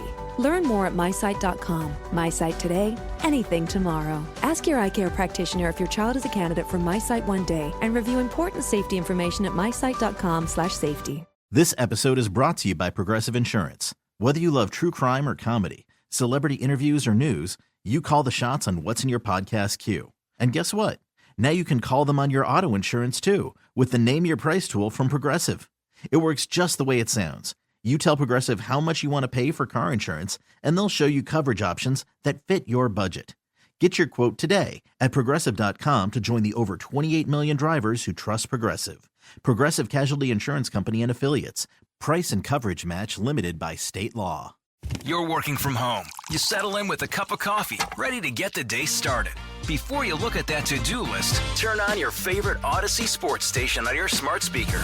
We'll keep you company and bring you the latest updates from your teams while you tackle your inbox or get ready for another meeting that probably could have been an email. Power through the workday with the entertaining sports coverage you love from the local voices you trust. Just ask your smart speaker to play your favorite station. The best thing about the Seattle International Auto Show is everything. It's the best place to turn questions into answers. Compare the newest models from major manufacturers. Gas power, hybrid, and EV, all under one roof. See them, touch them, drive them at the Seattle International Auto Show, presented by BECU. Live at Lumen Field Event Center, Thursday through Sunday, November 14th through 17th. Discover your drive. For tickets and info, visit SeattleAutoShow.com today. Are you a bartender that dreads the phrase, "Hey, can you put the game on?" At Sports on What, we understand your pain and we're here to help. Over-the-air, satellite, cable, or streaming, Sports on What knows what channel the game is on, and you can too. Follow your favorite teams, set alerts, and filter by provider to get the results you need. Stop wasting time searching and never miss kickoff again. Just download the Sports on What app, and you'll always know how to watch the game. Available for Android and iOS. Start your 7-day free trial when you download Sports on What and subscribe today. The debauchery rolls on. You're listening to The Men's Room with Miles and Thrill. 99.9 KISW. All right, coming up, we'll drink and toast the weekend with a shot of the day that it's Bad Choice Friday time. You know it's Bad Choice Friday. It's Bad Choice Friday. You know it's Bad Choice Friday. Hey, man, this is your fault. Shame on. All right, today a little dealer's choice, Bad Choice Friday, a mystery, so to speak, as each one of us picked our own tunes today. Now, none of us know what songs we picked, but if you head to our Twitter at Men's Room Live and vote for a member of the show who you think picked the best song. We will then determine, based on the voting, who wins, and their song will be played coming up after we drink and toast with a shot of the day. So you pick the member of the show you think has the best musical choice for the day. That person, song will be played. And again, we do not know the songs of the members of the show. So our names are up there. Vote for a member of the show. Whoever song gets picked, that's the one we're going to play. Okay? That's coming up. Still Right pretty close. How's it looking right now, Ted? Who's in the lead? Still pretty close. Does that mean Steve the Thrill Hill is in the lead? What do you think? I'm saying that you said he was earlier, so I guess he still is. You can tell by the way I said it to him. Okay, all right. Has anyone got a chance? You sound like a low-level drug dealer. Who's hey, in, my man. Who's in second place right now? Well, I am. Okay, you are. I'm so salty. All right, who's in third place right now? Basically goes Thrill, Ted, and then Miles and Mike are close. Okay, all right. Come on, everybody. We've only got a few minutes. Just remember, we each picked a song. Not necessarily a bad choice. We just Not necessarily a good one. You just don't know. We just picked a tune, right? I'm just going to say this. If you want a drinking song, vote for me. A drinking song. Oddly, I think I like Mike's song the best. Really? Oh, yeah. Are you kidding me? I don't think you even have to enjoy that type of music to like that song. Did you pick? I don't like You that didn't pick song. a musical, did you? Oh, my God. You'll have to vote for me to find. I will stab If you you. vote for me, you're going to have a good time. You're going to crack a cold one. We're going to have some fun. You know what? If When you we pick go me, in, you're going to have a good time. And you know what? Still crack a cold one. As someone who drinks all the time, all music is drinking music. But mine's going to mean something when you crack a cold And if one. you vote for me, I'll you're not wrong. I always go like, you know what I do? You say all music's drinking music. I'm always like, it's not outside, drinking weather. It's fall, drinking weather. Well, if you vote for me, I'll have sex with you. How's that? There you go. Oh, your vote's just Miles just plummeted. went down. That's right, man. There's going to be a lot of people. Rescinded their votes. Hey, man, I'll do it for the team. A lot of people pulling receipts now. But first, we have time for a few emails to the men's room at KISW.com. You've got mail. You've got mail. All right, see what we got here. Jump into the birthdays. Hola, gentlemen. Today, my youngest grandson, Andrew, turns 13, official teenager. Please, could Ted lay some of his wisdom down to him for his wondrous age of life and a fish sandwich montage? Happy Friday, and thank you, guys. That from the Jackster. Can I get A fillet of fish sandwich. So you know I got I'll have a fish sandwich. Oh, brother, can I have a fish sandwich? Put the cheese and the tartar on the side. I'll wear a fish sandwich. Is it too early for a fish sandwich? Cheese and tartar on the side. Ooh, yeah. I smell the fish sandwich. Maybe some dinner relish in the morning. At noon, and at night. I'll buy you a fish sandwich. So you don't want a fish sandwich? All right, Andrew, you're 13. Teenager. You know what that means. First of all, wash your damn feet. No one washes their feet. You don't wash the bottom of your feet? No. The only reason I started washing mine is because you chewed me out years I'm ago. afraid to slip in the tub. Old man. Rinse know off your this. feet before you put them back on the ground. I don't have a stool. You don't need one. I need one of those old man benches. All right. See, Andrew, you don't want to be like that. I'm just saying, teenage boys stink. got some stinky shoes everywhere. I was guilty of it as well. So just let's wash your feet. Let's do the laundry. Wash their feet. Second of all, I'm gonna be really cool here, Andrew, but you're not that slick. Be a little more careful. All right, and showers don't take that long. Unless Third you of wash all, a lot of your bottom of your feet. hang out with your buddies. It's a good age. You got to get a nice little clique of friends. I don't know if it's video games, if it's sports, but, come up with a good name like the North Bend Boys. North Bend Boys. No.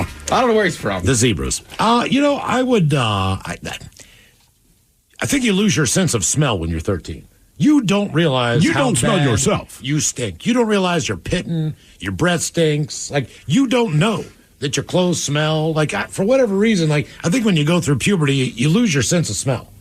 My kids haven't gotten too bad yet. The armpits will kick a little bit, and but definitely, did you put on deodorant? Yeah. No, you didn't. Oh, yeah. You know how I know? Because you're 20 feet away and I can smell you. And my kid's mom is one of those hippie chicks. So, they were using natural deodorant, like Burt's Bees or something crap like that. I'm like, no. You need something stronger. It's not going to cut it. All the bitches. I think also, I don't know what it is. I remember for me, it's got to be something with puberty and just that age. It's just worse. It is, right, shoes outside.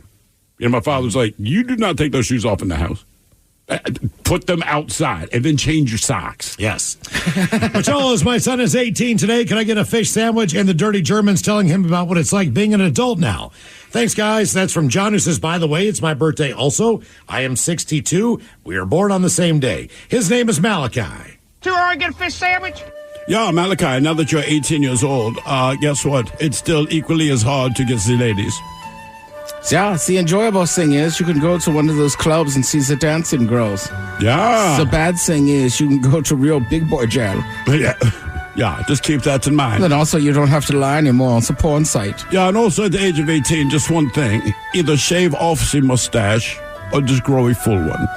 The dirt stash impresses no one. I don't know if I could. 18, I think I still had my bitch-ass dirt stash that I've been hanging out to since 13. And finally, maybe by 19, a chick that I was very fond of was like, dude, shave that thing. I went to high school with a guy that looked like a 30-year-old man. Mustache, hair. Right. He was a big dude, right? From freshman year on. And if you had a full mustache at DeMatha, you could keep it. So one day, me and my buddy brought one of our more, I'll say, ghetto friends to school. We're walking down the hallway and he goes, he a fed. We're like, what? And he's like, hey, man, look at him. He's like 30. We're like, calm down. All the guys want to give a birthday wish to my son, Joel, pronounced Beef. He's 35 years old. He's an amazing young man, excellent husband, and a former Marine. So how about the dirty Germans telling him what they would do with a 6'6" ginger on his birthday? How about a penis is yours too small? Maybe a backwards fart as well. Cheers, guys. That from Dad, a.k.a. Papa Beef.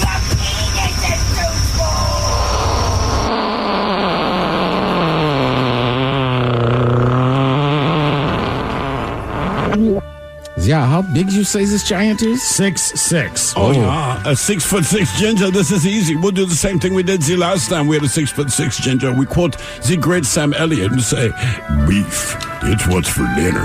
Yeah. So maybe we'll get some meat off the rib. Yeah. Add a little ginger to our dinner tonight. And it's almost Oktoberfest. We need to tap his keg. Oh, Michelle says my 37th birthday and my Oakland A's have officially played their last game here. Just bless my son was born in time to make his first and last game. So can Coach Ted please give us A's fans a pep talk as we've officially lost all of our teams in Oakland. God bless. That from Justin in California. Justin, Coach is pissed about this, all right? Oakland's a historic city, powerful city, and everything left. And listen, I know people can hear Coach's voice. And they're like, what about the Golden State Warriors? Look, they're in San Francisco. Two separate cities. They're representing an area. Now, Oakland A's fans, I don't know what you do, but you keep strong. You keep the strength. That's coming from Sonic's country, all right? They took our ass, too. Now, we still got other teams. Keep the gear. And I'll tell you what, you go to those Giants games and you wear your A's jerseys. Hell, maybe you cheer for the Dodgers. I don't know what to tell you guys. Your owner screwed you over, and I'm pissed. Move to Vegas. They also lost their Denny's and their In-N-Out burger. I just think it's crazy. The Raiders always kind of messed with them. Yeah. right? But then it's like the Raiders left this time, I think, for good. The Golden State moves over the Bay, and then the A's leave. It's like, Jesus, man. I know. And no offense, but like sometimes I feel like Oakland could need something to rally around. Yes. Guys, the time of year again, the time when guys get to prove their love to my BFF by embarrassing her on the radio. That's right, Tia, a.k.a. T-Love, a.k.a. TLC is old AF. Today, you deserve a fart, a bong rip, and the Dirty Germans explaining why they should give her a massage instead of her husband, who is a trained massage therapist. Thanks, guys. That's from Craig, Sultan's mom, and the Sea Dog Millionaire. Yeah, this is quite simple. I'm sure he's a fantastic masseuse. The difference with the Dirty Germans is we do not use our hands and we massage you from the inside. Yeah, it's simple. He's American, and we call ours a German massage. Yeah. If you have to ask what that means, you probably need a mask and gloves. Yeah, have you ever heard of the German shoulder grip? Yeah. It's not what it sounds like. We don't relieve pain, we increase it. All the fellas would like to wish my wife, Cammie, a very happy 44th birthday. Love the show and the beer. Can she get a Leroy Jenkins, a Pat Sajak, and some dad jokes from Miles?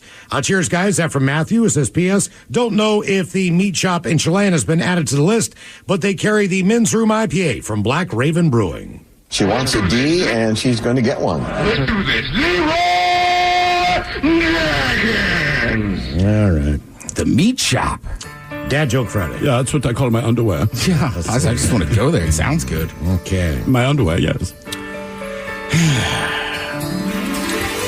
Guys, a man was admitted to the hospital with 25 plastic toy horses stuck in his backside. Doctors say his condition is stable.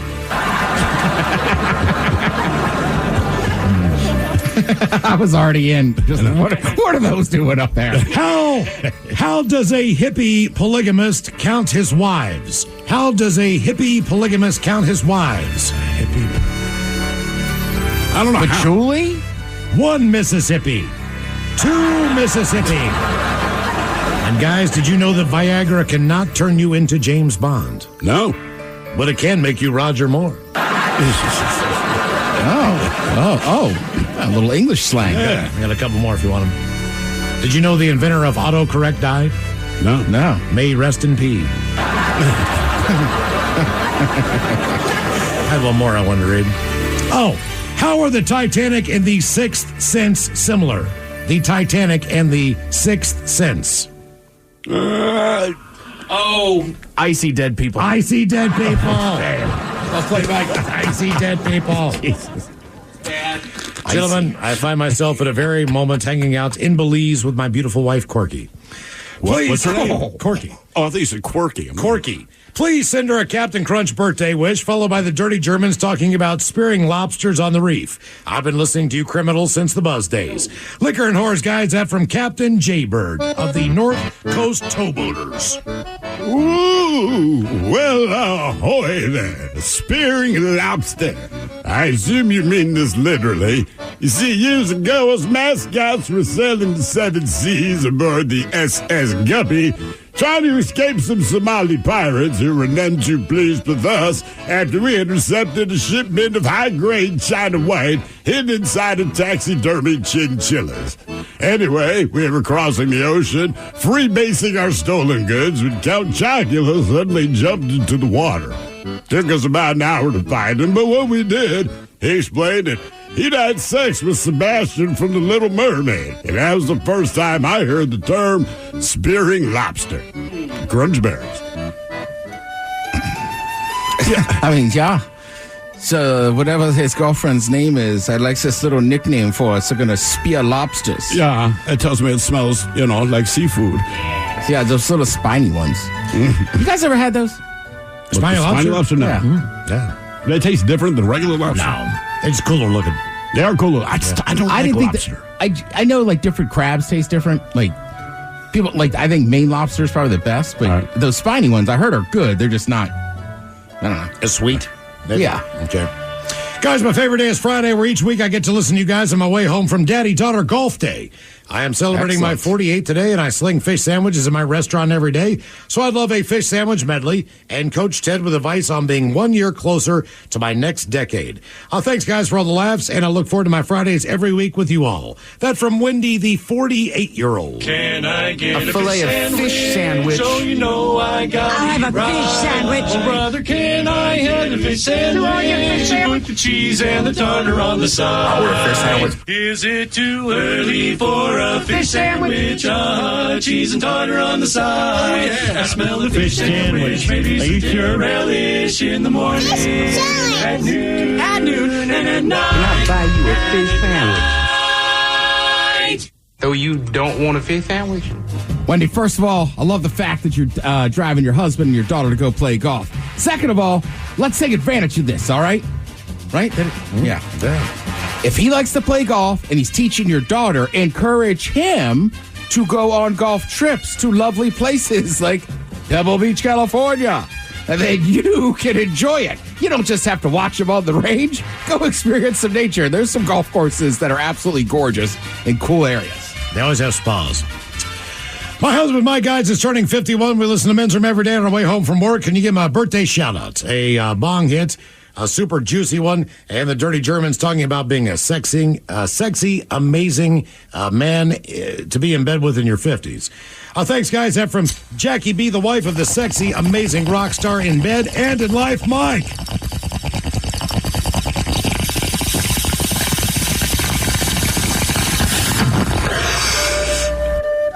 Yeah, it's funny you bring up how amazing and sexy Mike is in the bedroom. Yeah, don't you think we don't know that already? Yeah, it's weird. He's in a band. He's also in our band of brothers. Yeah. And usually Mike is the third guy we call. Yeah, he's also our lead singer because he enjoys doing karaoke so much. Yeah, he's what we call the pro. Gentlemen, my name is Julia, and I turned 59 years old today. It would be an honor to get a shout-out from you guys. Thank you for putting on such an entertaining show every day. You guys rock. Give her a Johnson. Why not? You, your girl, and your Johnson. Hang on. Oh, no. And I would also like to say happy 84th birthday to my father. Nice. Turned 84 excellent. today, and I called his ass this morning. He doesn't answer, so I call my mother. I'm like, where the hell is Dad, man? The man's 84 years old. I want to say happy birthday. She's like, he's at the gym. All right. Yeah, Does man. he get a pass today for doesn't he like peanuts and ice cream that he's not supposed to eat? He will not get the pass because my mom's still like, no, I don't.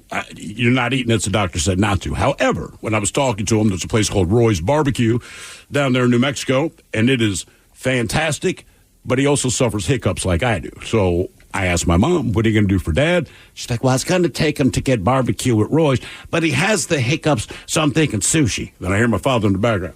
We're getting barbecue. So, all right. Yeah. Guys. 84 and at the gym. Good on him. 3 days a week, every week for the last 10 months, I think she said. Ted, real quick here. It looks like we have, fortunately for you, ran out of time on Ted versus the FCC, but we do need to sing the birthday song real quick here. Oh. You got it?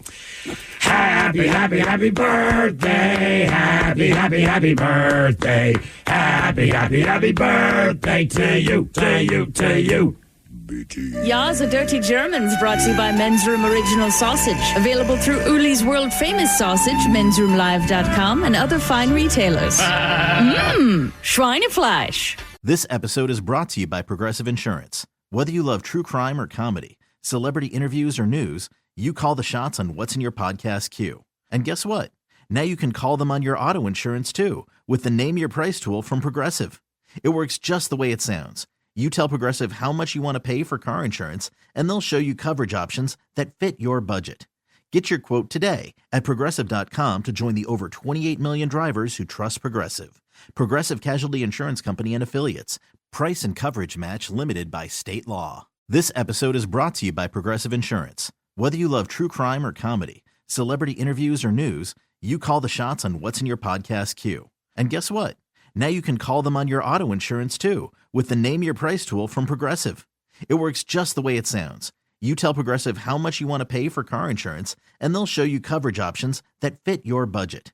Get your quote today at Progressive.com to join the over 28 million drivers who trust Progressive. Progressive Casualty Insurance Company and Affiliates. Price and coverage match limited by state law. You're working from home. You settle in with a cup of coffee, ready to get the day started. Before you look at that to-do list, turn on your favorite Odyssey sports station on your smart speaker. We'll keep you company and bring you the latest updates from your teams while you tackle your inbox or get ready for another meeting that probably could have been an email. Power through the workday with the entertaining sports coverage you love from the local voices you trust. Just ask your smart speaker to play your favorite station. 99.9 KISW. The shenanigans continue.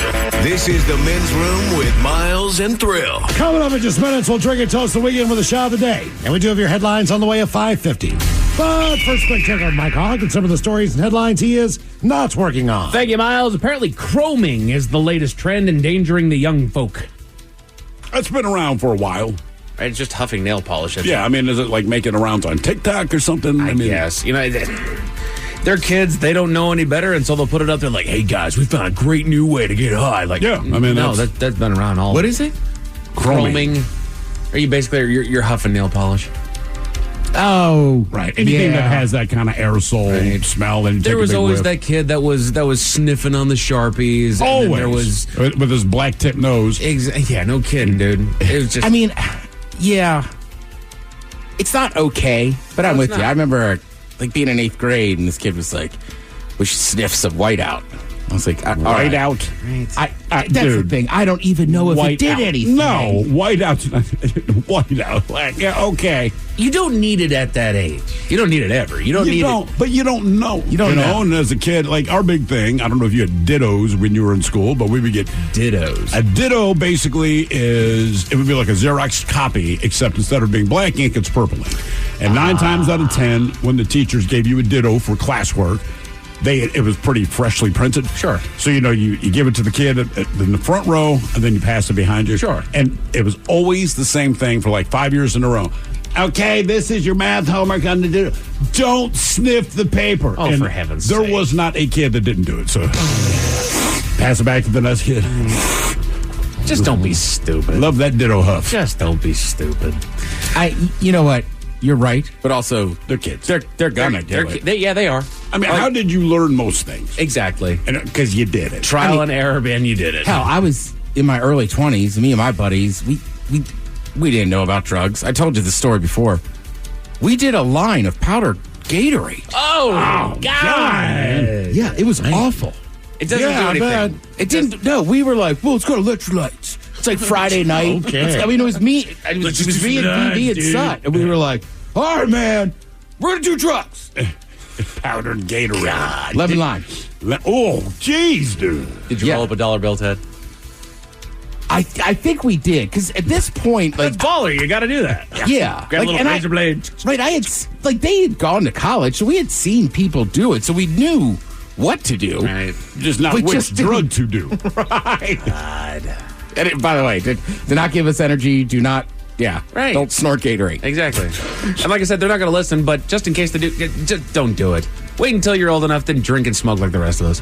There was a bunch of weird things, too, about putting certain foods in like a drawer and letting it get moldy. And I remember we tried that. That was awful. Right. We just got sick. Exactly. It's just a terrible idea. You don't need it. Yeah. Go to school, learn, as you say. Ted, you've said it over and over again. Let your brains fully develop and then start destroying them, huh? Correct. That's what I told my niece and nephew. Yeah. Don't worry. It takes no time at all. I know it feels like forever right now. However, by the time you get to that point at your time in life is just going to sprint by you. So it doesn't, in the long run, it does not take that long. Just hang in there. Right. And like my niece is going to be a cop, so I know she doesn't do drugs. My nephew goes to Old Miss, so I can't imagine a lot of weed there.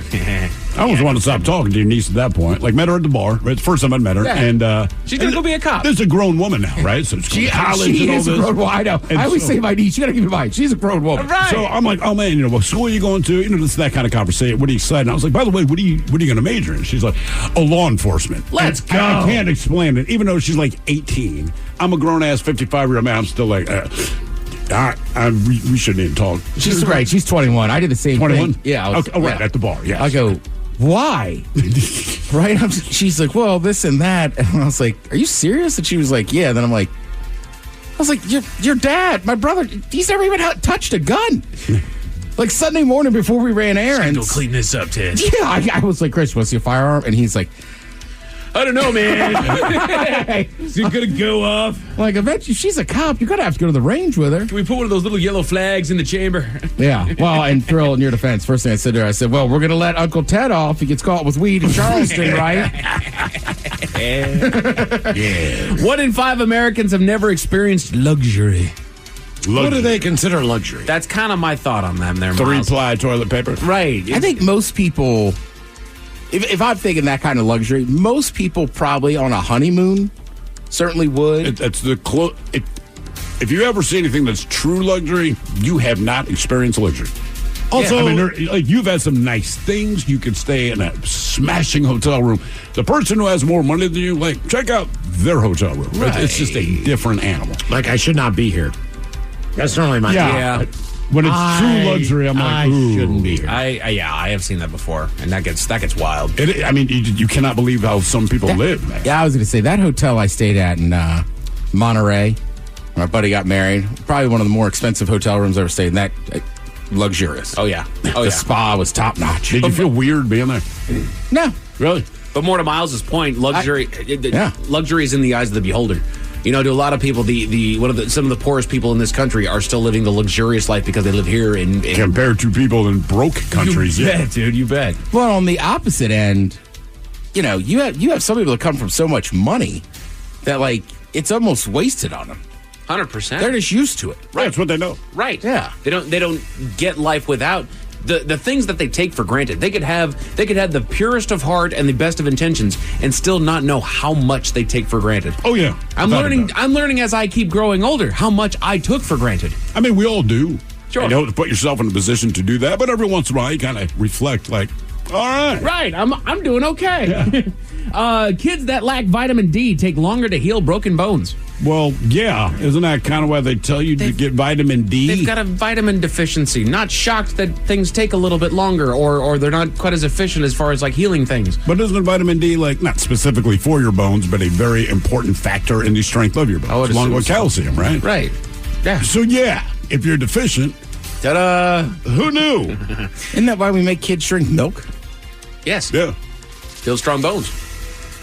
Mm-hmm. The headline, this headline caught my attention. Quote, human invisibility on the horizon? Scientists figure out how to see through mice. They have found a way to turn a mouse's skin transparent. Awesome. Right. Because who doesn't want to look at the innards of a living creature? Now, I don't know if that will make things easier to see, diagnose what you've got going on. Like if they were able to do that with human trials, like make a transparent human. But you know what? The idea of human invisibility that got my brain turning on like superpowers. Mm-hmm. Invisibility would be badass. What's a superpower that you guys kind of have always sort of dreamed about? Flying. That's it, yeah. Honestly, invisibility. Ted wants invisibility. Yeah. I mean, I wouldn't mind invisibility. The thing with invisibility is it would bring out the worst in me. I know this about Any myself. Superpower would bring out the worst in you. Flying, I just, I'm not dealing with traffic. Quicker, yeah. Right, I'm just going to fly. Like this weekend, I'll fly around. Like you wouldn't get into some trouble and then use that to fly away. I mean, I'm sure I'd They're get not into trouble. Scramble that helicopter fast enough. But it'd be like putting a 30-foot tall latex penis on top of a building. Exactly. It would be dumb stuff. You know what I mean? Right, it's still not going to be good. But if I'm invisible, I'm not doing anything good. But you know what? I'll tell you what, Mike. Malcolm Butler would have tripped. It's a fact. Dude. Old invisible Ted just curled up underneath his legs. I was about to say, Ted's going to be out on the field. I know it. Actually, you know what? I'll take that back. I would be able to stop time. Okay. So I can rip it out of his hands. That's right. Right? Or the Mariners. Bat it away. I want him I would help them win. I want it to touch his fingers. He starts to make the move, and then all of a sudden, time stop, bam, I bap it out of his hands, and then he drops it. So if I could stop time, that would be, nothing good again. Mm-hmm. Sorry. But you know what? There's a whole bunch of them. The Men's Room Top 10. The Men's Room Top 10. 10 superpowers we'd love to have. Sure, it would be great to be able to turn anything into money or gold or whiskey. But I think the superpower I would enjoy the most would be able to go the whole 9 yards in the bedroom instead of settling for a 2-minute drill. And I guess getting her across the goal line would be fine too, but let's be realistic. Positive Friday. Yeah. That was actually written by his girlfriend. You're right. So these are the 10 superpowers that we would love to have. Number 10 on the list, energy blasts. So they reference like Cyclops or Gambit in the comic book world. Just your ability to just... It looks like a laser, and it just blows stuff up. Right. Which, to be honest with you, I feel like everybody at some point has just kind of imagined blowing something up at something that... Usually other people drive it. Exactly. Yeah, I would not do anything good with an energy blast. Oh, yeah. So, like, I could just flick a car out of the way? And basically, you'd blow it up. For the most part, yeah. The thing about an energy blast, it seems like, based on movies, once it makes contact with the target blows up. Right. It's more like a beam of light coming out of your hand and that explodes, sort of a thing. All right. Yeah. Number 9, shape-shifting, which I did say that there was a text that somebody thought that shape-shifting was shape-shifting, absolutely. You know, they shape-shifting, huh? Yeah, they quote Mystique there. You're able to turn into anybody that you want to be or turn into anything that you want. Okay. But I'm trying to think, what are the times I'd want to do that? To shape-shift? To turn into a key at the vault of a bank. And the other problem is, I think I'd get my feelings hurt based on, my wife's TV crushes. Sure. So we're having sex. All of a sudden, you just turn into DK Metcalf. Oh, yeah, DK Metcalf, brother from Bridgerton. But then she's really into it for a change. That's what I'm saying. I'll be like, is she a DK fan now? Yeah. Oh, she has been. Now. I remember Tay Diggs. She still likes Tay Diggs. Has she seen the shirtless pictures of Shannon Sharp lately? Not a big Shannon Sharp fan. Okay. God damn that man. He's that man is ripped. huge and ripped. And you know what, Steve? You talk about hurting your feelings that she'd enjoy it for a hot second there. The problem is when she's like, hey, can we do Tay Diggs tonight? Like, fine. Yeah, fine. Mike, I'd help you out. I'd shapeshift into Joe Jonas. Thank you. And then have sex just with be his wife. rude to your wife. Yeah. And then she'd be like, yeah, I got to go home to Mike. I'd be like, you don't want, like Joe Jonas sucks, huh? If your buddy has a hot wife, would you shapeshift into him? I'm home, yeah. Yes, hello. But give me a bigger penis than that. Ted's like, let's see, which of my buddies? What did you do? No, I'd feel dirty. I know, I feel you. I couldn't do it. Super speed shows up on the list of the 10 superpowers that we'd love to have. No, you got to be careful with that stuff. Why that? Remember the boys? Yeah. You might just smash into someone and kill them accidentally. Yeah. That's the whole plot of the beginning of the first season. I did see one thing that broke it down, and I thought it was brilliant. The problem is that super speed is one of the worst superpowers that you could possibly have, and here's the theory as to why. And he said, it was somebody portraying the Flash or whoever. He says, here's the problem with super speed. Everybody's like, oh yeah, you do everything so fast. You can read a book in a split second. You can travel from here to New York in the blink of an eye. It's still regular time to me. I still have to run to New York from Seattle. So while, yes, a blink of an eye has passed, I've made that entire freaking track. I'm winded. Right. And Kansas is lame. Right.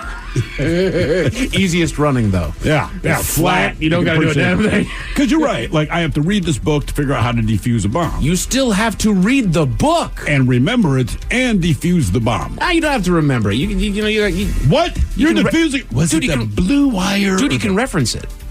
If you're going that fast, you don't have to read all of it. You just reference it. Yeah, that's a good point. You know what I mean? Just go to the spot. Okay, blue wire. Or run away from the explosion. Right. Look, guys, I ain't reading a book. I'm just getting out of here. I ain't doing this. You're on your own. Later. Invisibility shows up. There you go, Ted. Number 6 on the list. By the way, somebody on the text line here says, guys, if you're invisible, you would still leave fingerprints. So? Well, like I said, I'm not doing anything good if I'm invisible. Well, I get so that. my fingerprints are everywhere. A crime, though. If I steal anything, I'm taking it with me. Yeah. How can they prove that? Because you're just invisible. You're still. But here's the other thing about invisibility. Because you're still manipulating whatever it is. If you open the door, you still have fingerprints there. It doesn't mean that you're not there. Nobody can see you. But invisibility is only good if you're interacting with other humans, right? Sure. So the cops are looking for you. They can't find you. Yeah. They send out the K9 unit. It smells you. It's going straight after you. Yeah, wherever you're hiding. Okay, but the dog can't find you. It knows the general vicinity of where you're at, but you can beat the crap out of the dog. Also, if you rob a bank, right? Yeah. All right, well, the bag is still bouncing down the street. Yeah, exactly. You can still see that bag of money. And the tie-dye pack still explodes, which might uncloak your invisibility. Mm-hmm. Well, that's why shape-shifting might be good, because I'd rob a bank and say I look like, as I don't CEO know, of the bank. Mike Hawk. There you and go. that's who they're That looking too. for. That's who's on video. You just look like the manager of the bank going in and doing your job. Exactly. Yeah, I didn't think about shape-shifting into people and doing bad stuff. It's kind of fun. I wouldn't do it to you, Mike. I would ruin some careers for sure. Yeah. Shapeshift into, like, Joe Jonas and just go fail up on stage. Oh, damn. I like how we're both We suck now. getting a fight with the other brothers. Why are you mad about this? I'm the Perry Farrell of this band. Too soon. Oh, no. Super Strength shows up at number 5 on the list. Well, sure. It's the only downside. It's probably the is, most applicable superpower. It just, to me, it's kind of lame. It's not that it's lame. I feel like it would get really annoying. All right. So if you are 21 years old and your friends are 19, you're buying all the booze. Yeah. If you own a pickup truck and your friends are moving apartments, everybody calls you. I just feel like if you had super strength, hey man, can you come over here? My car is stuck, blah blah blah. This happened. Can you? It's like, dude, I'm not here for you. Hey. I want to beat up someone else who has super strength. Healing shows up on the list. Well, sure. All right. Yeah, basically All right. like Wolverine, you just heal over time, you'll be fine. I guess if you just have healing, though, I'd have to put myself in more dangerous positions. Would you? Well, I mean, just jaywalk. Reverse cowgirl. Oh, God. Well, that's the one, right?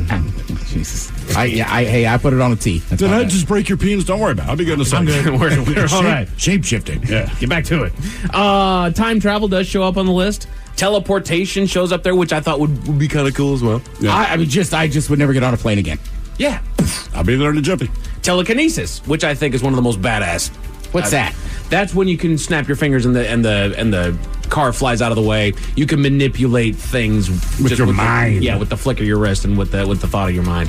All right. Which also kind of So nullifies field goal, wide left, whatever. Exactly, and it also nullifies super strength. I don't need strength when I can just lift the matter with Just my brain. throw your way. There you go. But then the number one superpower that we would love to have. 2 out of the 4 of the men's room love it. Flight. Yeah, that's it. Gotta go places, man. A drunk man in New York's designated driver was arrested, and you'll never believe why, Miles. Why was that? Tell you all about it at 5:50. Thank you, sir. Headlines are coming up at 5:50. In the meantime, we made it to the weekend and drinking time. This episode is brought to you by Progressive Insurance. Whether you love true crime or comedy, celebrity interviews or news, you call the shots on what's in your podcast queue. And guess what? Now you can call them on your auto insurance too with the Name Your Price tool from Progressive. It works just the way it sounds. You tell Progressive how much you want to pay for car insurance, and they'll show you coverage options that fit your budget. Get your quote today at Progressive.com to join the over 28 million drivers who trust Progressive. Progressive Casualty Insurance Company and Affiliates. Price and coverage match limited by state law. You're working from home. You settle in with a cup of coffee, ready to get the day started. Before you look at that to-do list, turn on your favorite Odyssey sports station on your smart speaker.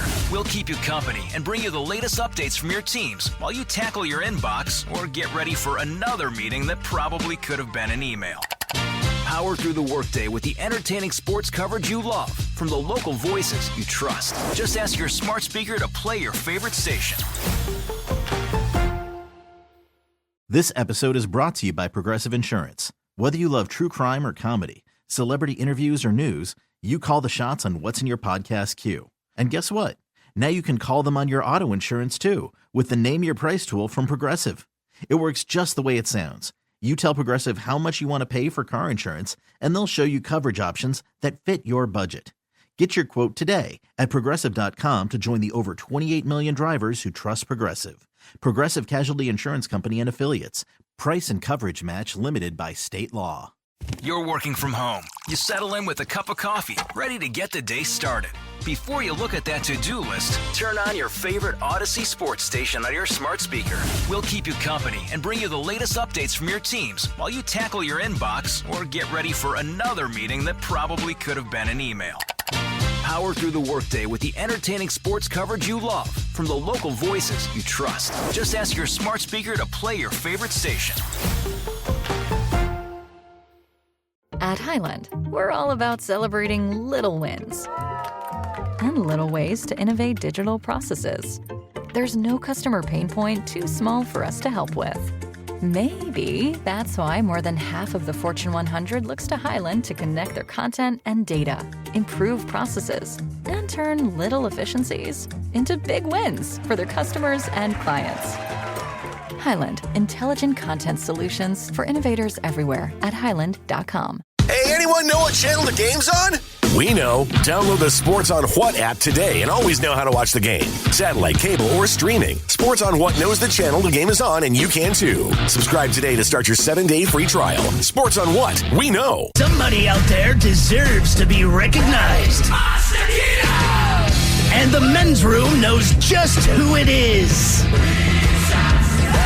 So to you, we say, bottoms up, sailor. You're the toast of our shot of the day. Wicked is here. It's drinking time, and as usual, we head to the drink desk and Steve at Thrill Hill to find out who we're toasting. Yes, indeed. And today's toast is kind of an odd one. I'm just going to start with fathers in general, not just because I am, but today, my father's 84th birthday. All right, makes me happy. I talked to him this morning. Miles, you made contact with your dad, who's in the direct line of Hurricane Helene. Got power back this morning. And he is doing okay. But unfortunately, this morning, our friend and co-worker, he found out at 5 a.m. this morning, Steve Miggs did, that his father passed away. And he addressed this on the air on their show. To this guy's credit, he still did the show. Now, think about it. The show starts at 6 a.m. He's already here. He's preparing to do a program, and he gets this call from his brother back on the East Coast. But he did a show. We all chatted with him a little bit after the show. He was in pretty good spirits, all things being equal. But like anything, when you get home, maybe that's when you really absorb it. But to Miggs, hey, man, credit to you for doing the show. And he even said, and you guys don't know this, but one of the things he said to me is, he goes, but, man, our job is to come in and hopefully make people happy or make people laugh. And in spite of what happened, I still chose to do that. And this is what hit me. He said, my dad was kind of a hard-ass guy. He goes, but the one thing I knew for a fact, almost embarrassingly so, was how proud his dad was of what Miggs does for a living. And he said for that reason, he chose to do the show. And that is big stuff, man. Strong. So if you're a dad, good on you. Miggs, good on you, man. So let's drink. I would say go listen. Miggsy talked about it, but also there's some good stories about his dad in some of those old MegaCast episodes. Oh, yeah. I mean, he was a character. Yeah, he ran... That's funny you say that, because he was telling me some stuff today, and we're both kind of chuckling about it. And I said, Miggs, I believe they call that a character. So the fact that you said that, I'm like, right, it says everything you need to know. So we pour this booze, and we drink this booze because we think it's yummy. Yummy! So over the tongue and down the throat to party in our tummies. Down the hola bichola. You know it's Bad Choice Friday. It's Bad Choice Friday. You know it's Bad Choice Friday. Hey, man, this is your fault. Come on. All right, tried something new today on Bad Choice Friday. Basically, each member of the show, we picked a tune, and you went to our Twitter at Men's Room Live and voted for the member of the show that you thought maybe could supply the best song on a Bad Choice Friday. Now, doesn't mean you're right. Yeah, Ted, who came in last place on the voting? Mike. Mike, what will we have heard from Mike Hawk today? It's a great drinking song right there. A little Garth Brooks. Garth Brooks. Come on. Isn't every country song a great drinking song? To a degree, it's a different reason why you're drinking. But yeah, this is true, yeah. All right. White, we love it. Yeah. Ted, was I still in third place on the voting? You were, Miles. You would have heard this.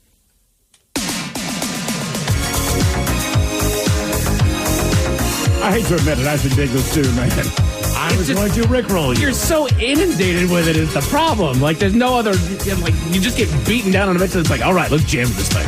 Nothing wrong with Rick Astley. Nothing wrong with Rick Astley. Okay. What's another song from Rick Astley?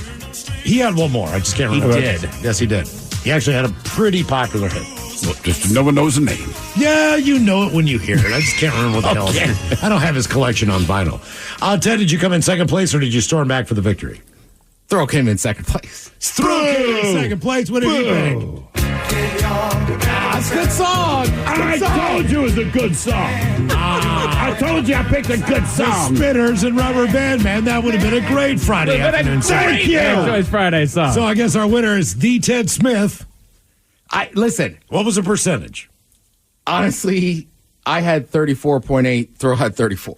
Oh my. 0.8. I mean, it's got to be literally a vote. Miles, you're right. I thought Swedish House Mafia, Avicii, and then I went with Bobby McFerrin just to mess with you. And I said, I don't need to mess with Miles. And then, tell you what, a lot of things I love. One of them is the goddamn United States of America. Oh, no way. You were close Welcome with Joby. to the weekend. You are listening to the Men's Room, 99.9 KISW Seattle. This episode is brought to you by Progressive Insurance. Whether you love true crime or comedy, celebrity interviews or news, you call the shots on what's in your podcast queue. And guess what? Now you can call them on your auto insurance too with the Name Your Price tool from Progressive. It works just the way it sounds. You tell Progressive how much you want to pay for car insurance, and they'll show you coverage options that fit your budget. Get your quote today at Progressive.com to join the over 28 million drivers who trust Progressive. Progressive Casualty Insurance Company and Affiliates. Price and coverage match limited by state law. You're working from home. You settle in with a cup of coffee, ready to get the day started. Before you look at that to-do list, turn on your favorite Odyssey sports station on your smart speaker. We'll keep you company and bring you the latest updates from your teams while you tackle your inbox or get ready for another meeting that probably could have been an email. Power through the workday with the entertaining sports coverage you love from the local voices you trust. Just ask your smart speaker to play your favorite station. 99.9 KISW. We return to the men's room with Miles and Thrill. Now, for all TV news all the time, it is time for TV Time with Ted. And now, because your pathetic life is confined to countless hours in front of a talking box, the Men's Room presents TV Time with Ted. All right, your choices today. Seth Meyers. Stephen Colbert. I like that you start with him now. I just still pissed at myself. The Jimmies. Fallon and Kimmel. Or Ted Smith. Is it Ted or is it late night? It is right to the title. It says have teams and talents to write on something, come up with monologues each and every night. It is up to you to determine, is this an actual late night joke and from whom, or could it be a The Ted Smith original? Southwest Airlines stock is skyrocketing after laying out their plan to offer assigned seats, extra legroom, and red-eye flights. They're really classing it up. They might even start splurging on name brand duct tape.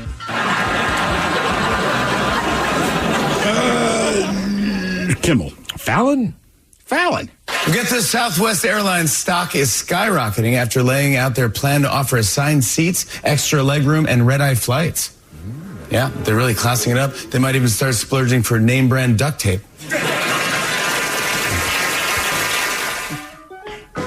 Researchers in New Zealand discovered a new species of shark called the narrow-nosed spookfish.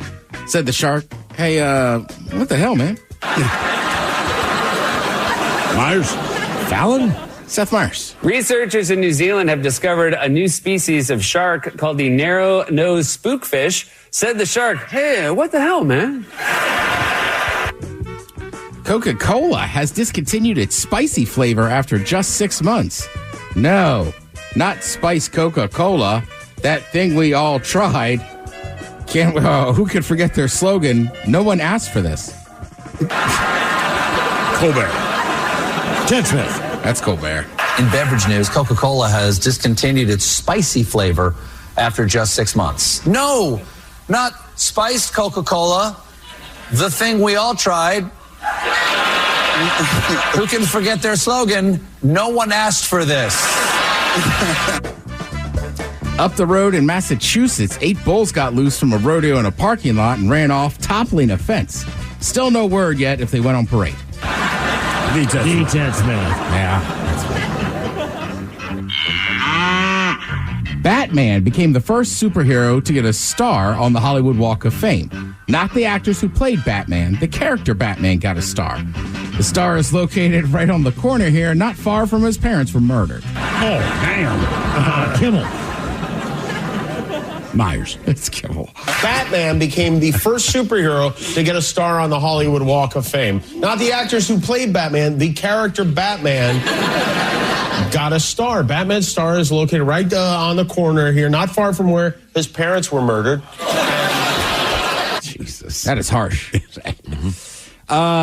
Usually I like to come in here and talk about what I've watched over the last night or whatever. Just any guesses. You guys in this room know me well. Football? Did not well, I saw a little bit of the end of the football game. All right. On what you watched? Yeah. I'll say you went back to... Oh, Aaron Hernandez. That or wrestling? Think about what happened yesterday. was locked in on the goddamn Weather Channel. There's a major weather event going on. Yeah. I was up till 2 a.m. watching the Weather Channel and like flipping around between like CNN, Fox News. I was like, I don't know. I'm like besides sports, I'm a weather junkie. Yeah, that is true. And look, I understand storms hurt people, but it's just amazing what happens with hurricane. Like I mean, I grew up on the East Coast, so I know them. But saying to Miles or today, I was like, I forget how quickly they move. Right. And then, seriously, when they're in the eye of that storm, like it just stops. Now, I heard like during the day you can get sunlight or whatever, but they were just like I don't know. To me, if you're going to watch a storm, that one's unreal. The guy's like, all right, like I'm in the eye of it. Looks nice outside, but also the eye wall is where the strongest stuff is. Right. So it's like, all right, we got about 25 minutes before we get absolutely decimated. And when I saw the eye, it was at night. So the eye blew over at about 2 o'clock in the morning. But we're all outside because this is all going on. So the whole neighborhood is out on their porch watching what's going on. My neighbor had a tornado go through the backside. When that opens up, that's the first daylight you've seen, the first sky you've seen in a couple days. Because, the clouds come in before the storm. Correct. And when it opens up, it almost lit up the night. But then that backside is always worse than the front. Yep. So as soon as it just starts whipping up. And before you know it, it almost looks like the eye closes, but it doesn't. It just moves past you. Yeah. And then all hell breaks loose.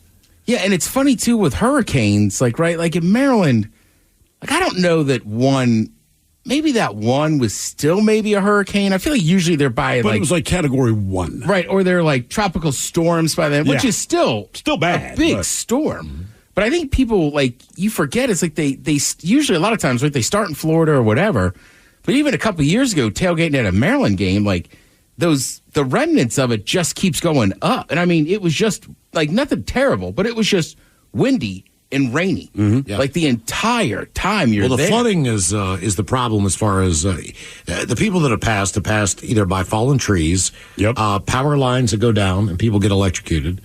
Yep. It's those or flooding. People drown in floods in their cars. The flooding's been the biggest swept away. Right, that's the thing. So in Florida, you have the the surge. So that flooding is unbelievable. But then, it's different, right? I just was up late for no good reason watching weather. But at 2 a.m., that thing had gotten into Georgia, and then I haven't checked on it yet today. But there was a lot of places in Georgia and North Carolina. Asheville's totally flooded. I was just about to say, right, and it's just the amount of rain and stuff. The creeks, the rivers, everything is overflowed. I saw it might have been Asheville where they were worried about a dam was going to. Was it Asheville? The Bitmore got flooded. Not the actual home, but that whole property got flooded. My mom, they lost power overnight for 4 hours. Come on, she's in West Virginia. Yeah, she's living on the coast, southwestern West Virginia. But I mean, they got pummeled. I mean, I looked at pictures. I was like, I never thought to check on my mom. I checked on my dad. I checked on my uncle. Of course. Never thought that my mom's power would go out too. I was like, oh man, they're getting it heavy. Yeah, there was one county down in Florida, in the Panhandle, and I had never seen this. So you were talking about, the Waffle House is closed. So even people in Florida were like, oh, S. And then I saw in the one county, basically they just put out a message an hour before the storm that are like, if you stayed, you need to write your name, your birth date, and pertinent information on an arm or a leg in permanent marker so that we can identify you. Yeah, they were very clear. But so, if you chose not to evacuate, because we're not joking around about the storm, if you did choose to stay, which is, you have the right to do so, but please, like you said, write down identifying things about yourself. So when we get your dead body, because you chose to stay, we know who you are. Correct. To me, I'm like, damn, bro. That was bad, but this is happening every year. I mean, the flooding aspect of it. Yeah. South Carolina last year, North Carolina last year, Florida got hit. I mean, it's pretty well another season. Yeah. It's hurricane season, and that's why they call it that. But I mean, it is. Trust me, we were talking about my niece earlier, right? She graduated from College of Charleston. She still lives down there. And they get storms, and the flooding is unreal. My dad is 3 feet above sea level across the street from the Gulf. 3 feet. That is the high point in that town. Yeah. And his is all flooded. In Hudson. That 3 feet is as high as it gets. Yeah, and then the other thing people, I don't know if they really take it in too, is sometimes you look at it, and water can look peaceful, but That is gross salt water. It is gross. From the ocean or from the Gulf, right? There's stuff floating in there. There's animals. It's just like... They've had a red tide for 10 years. That stuff stinks by itself. They blew all that crap through. Mm-hmm. I mean, they haven't been able to fish there in 10 years based on the temperature of the water. So the entire fishing industry of that elbow has had to leave. All the charters are gone because they can't work. Right. It's kind of like the Bering Sea situation with the crabbers. Right. That used to be a huge industry there, where fishing was the thing. Because the beaches are a little bit more rocky, so they don't have sand beaches. But fishing was their number one money maker. All those guys have left. Every single one of them. Yep. Just crazy. But if you're a weather nerd, I'm saying the Weather Channel was great, and then any of the news networks. I just stuck with the Weather Channels. I forget when you put on news networks, they're going to give you other news. Right. I didn't really care to see that. I was like, I'm just here for the weather coverage, dude. You know what I mean? Like, I don't know. Watch Sports Center. Like, just here for the sports. Yeah, but they're also canceling football games. Well, yeah. It still crosses over. On the Today Show, Hoda, she is leaving the Today Show. She says early next year. She had been on there for 17 years. Has it been that long? Yeah. She was there I want to say she took over and also took the seat after Matt Lauer, which seems like a long time. Oh, right, yeah. Yeah, and then I know her and Kathy Lee were doing that last Drinking hour. wine, yeah. Forever. That was great. But it was her 60th birthday celebration. She was like, it's time to move on. Quote, obviously, I have my kiddos late in life.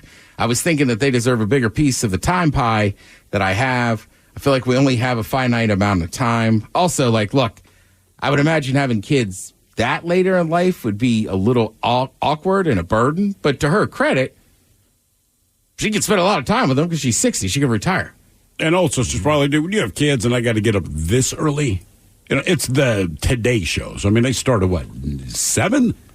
8? I don't know. But, you're up hours before your show just for prep and all that. I would not want that gig. She joined NBC News as a correspondent in 98 and became the inaugural host of the fourth hour of Today in 2007.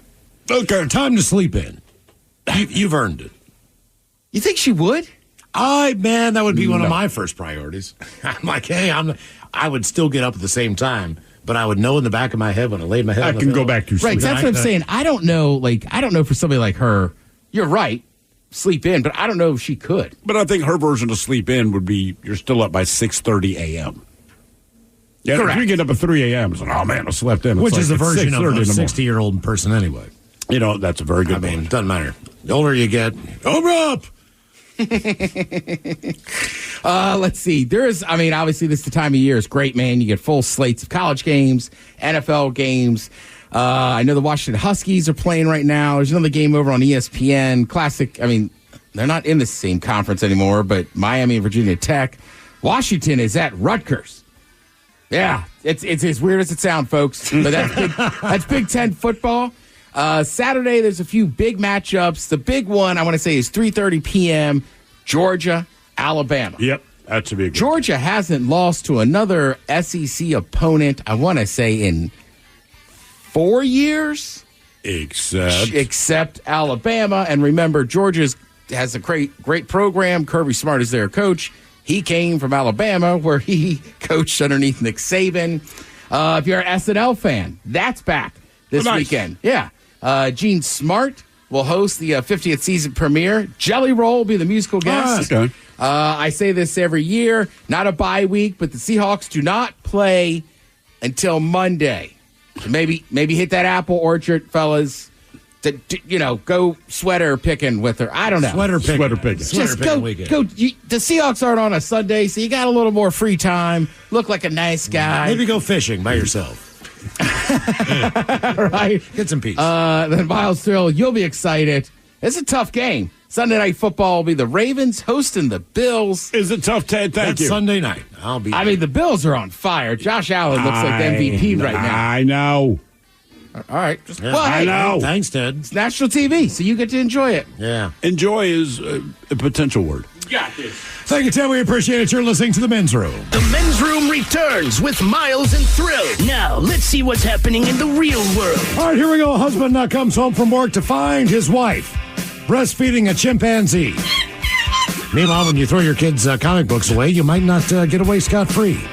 Man who decided to sail into a hurricane with his dog is shockingly rescued at sea. A woman trapped in car during the hurricane is Fox News' latest interviewee. And a buddy goes to pick up his drunk friend at a bar, while also hammered. You can guess the rest. It's time for your headline. Now, it's time to hit the headlines. Here's my cop. All right, at top story, we go to New York, where a man might be rethinking his friend group. He was out drinking at a local bar and got banged up enough that he made the smart decision to phone a friend to pick him up.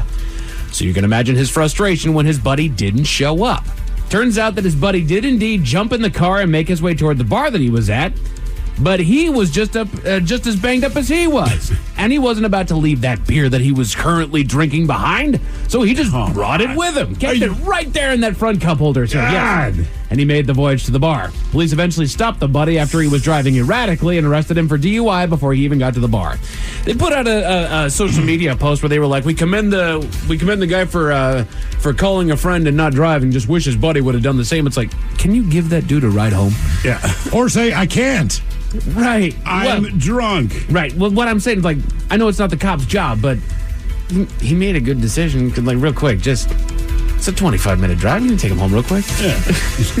He made the right decision. Help the guy out. You took his ride away. In other news, there's an article in the Daily Star about a new docuseries about to be released featuring a self-proclaimed, Dolly Parton of chimpanzees. Which, it's because she has big boobs, she's old, and she's blonde. And she gave herself that nickname. So yes. just the no chimpanzee? one else. No. This woman, this actual human woman, she calls herself the Dolly Parton of chimpanzees. Did you think they were describing a chimpanzee? That's why it looks so odd. Like, I don't want to. I think Dolly Parton's attractive. I don't want to know a chimpanzee. Dolly Parton of chimpanzees. Yeah, I see where your head is at now. You look at her, she does not look like Dolly Parton, but she looks like somebody who would say that she looks like Dolly Parton. She looks like a trashy old lady. Yeah. Oh, yeah, from like Something About Mary? But thicker. Oh, okay. Yeah. I love that you thought the chimpanzee That's all I was like, this is sick. So she initially worked for a breeder at the Missouri Primate Foundation and gained a love for the animals that extended to the point of her raising them herself. Not out of the ordinary. Sure. In the documentary, her husband reveals that she would even breastfeed the primates. Oh! At the same time as her own children. He said she had one chimp on one boobie and she had a kid on the other one. It's like, one of those is mine. Yeah. She also goes on to admit, this is horrible, she goes on to admit that she loves the chimps more than her own flesh and blood children, skipping school sports to look after them with the reason being that they don't grow up to gain their personalities of their own to eventually leave you. I don't think you love your kids. You're insane. That's what that means. Right. Oh, I hear what you're saying, lady. You're crazy. Right. Wait, they don't, you can train them to like grow into you. Like they don't just get minds of their own and leave. Like that's what having kids is. Yeah, and also, do you live with your parents? Right. You don't. And you got a mind of your own because you're one of the only people I've heard of that breastfeeds chimpanzees. Mm-hmm. Being a parent's a privilege. Off the coast of Florida, a man and his dog found themselves in some trouble. As the hurricane approached the coast, the man felt the need to take himself and his dog out for a sailboating excursion. He managed to... What's up there, man? I just... The stupidity of sailing into a hurricane. So he managed to sail 25 miles off the coast with the raging waves before his vessel started taking on water. My God, in a hurricane. We're getting water. I had no idea it was coming. Hurricane is winds and I have a sail. I'll be fine. He was eventually forced to abandon ship with he and his dog wearing life jackets to hope for the best, but...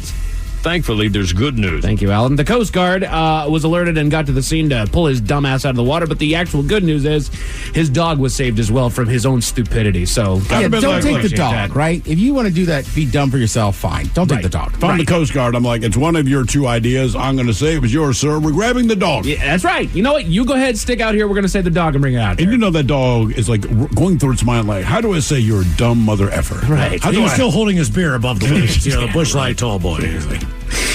Both were taken to the nearest airport and are recovering well. Some more good news down in Atlanta. A weatherman turned into a superhero, speaking of the hurricane. Fox Weather's Bob Van Dillon was on the scene reporting the flooding that was caused by the hurricane devastating the area when he and viewers could hear screams coming from a nearby car. The car...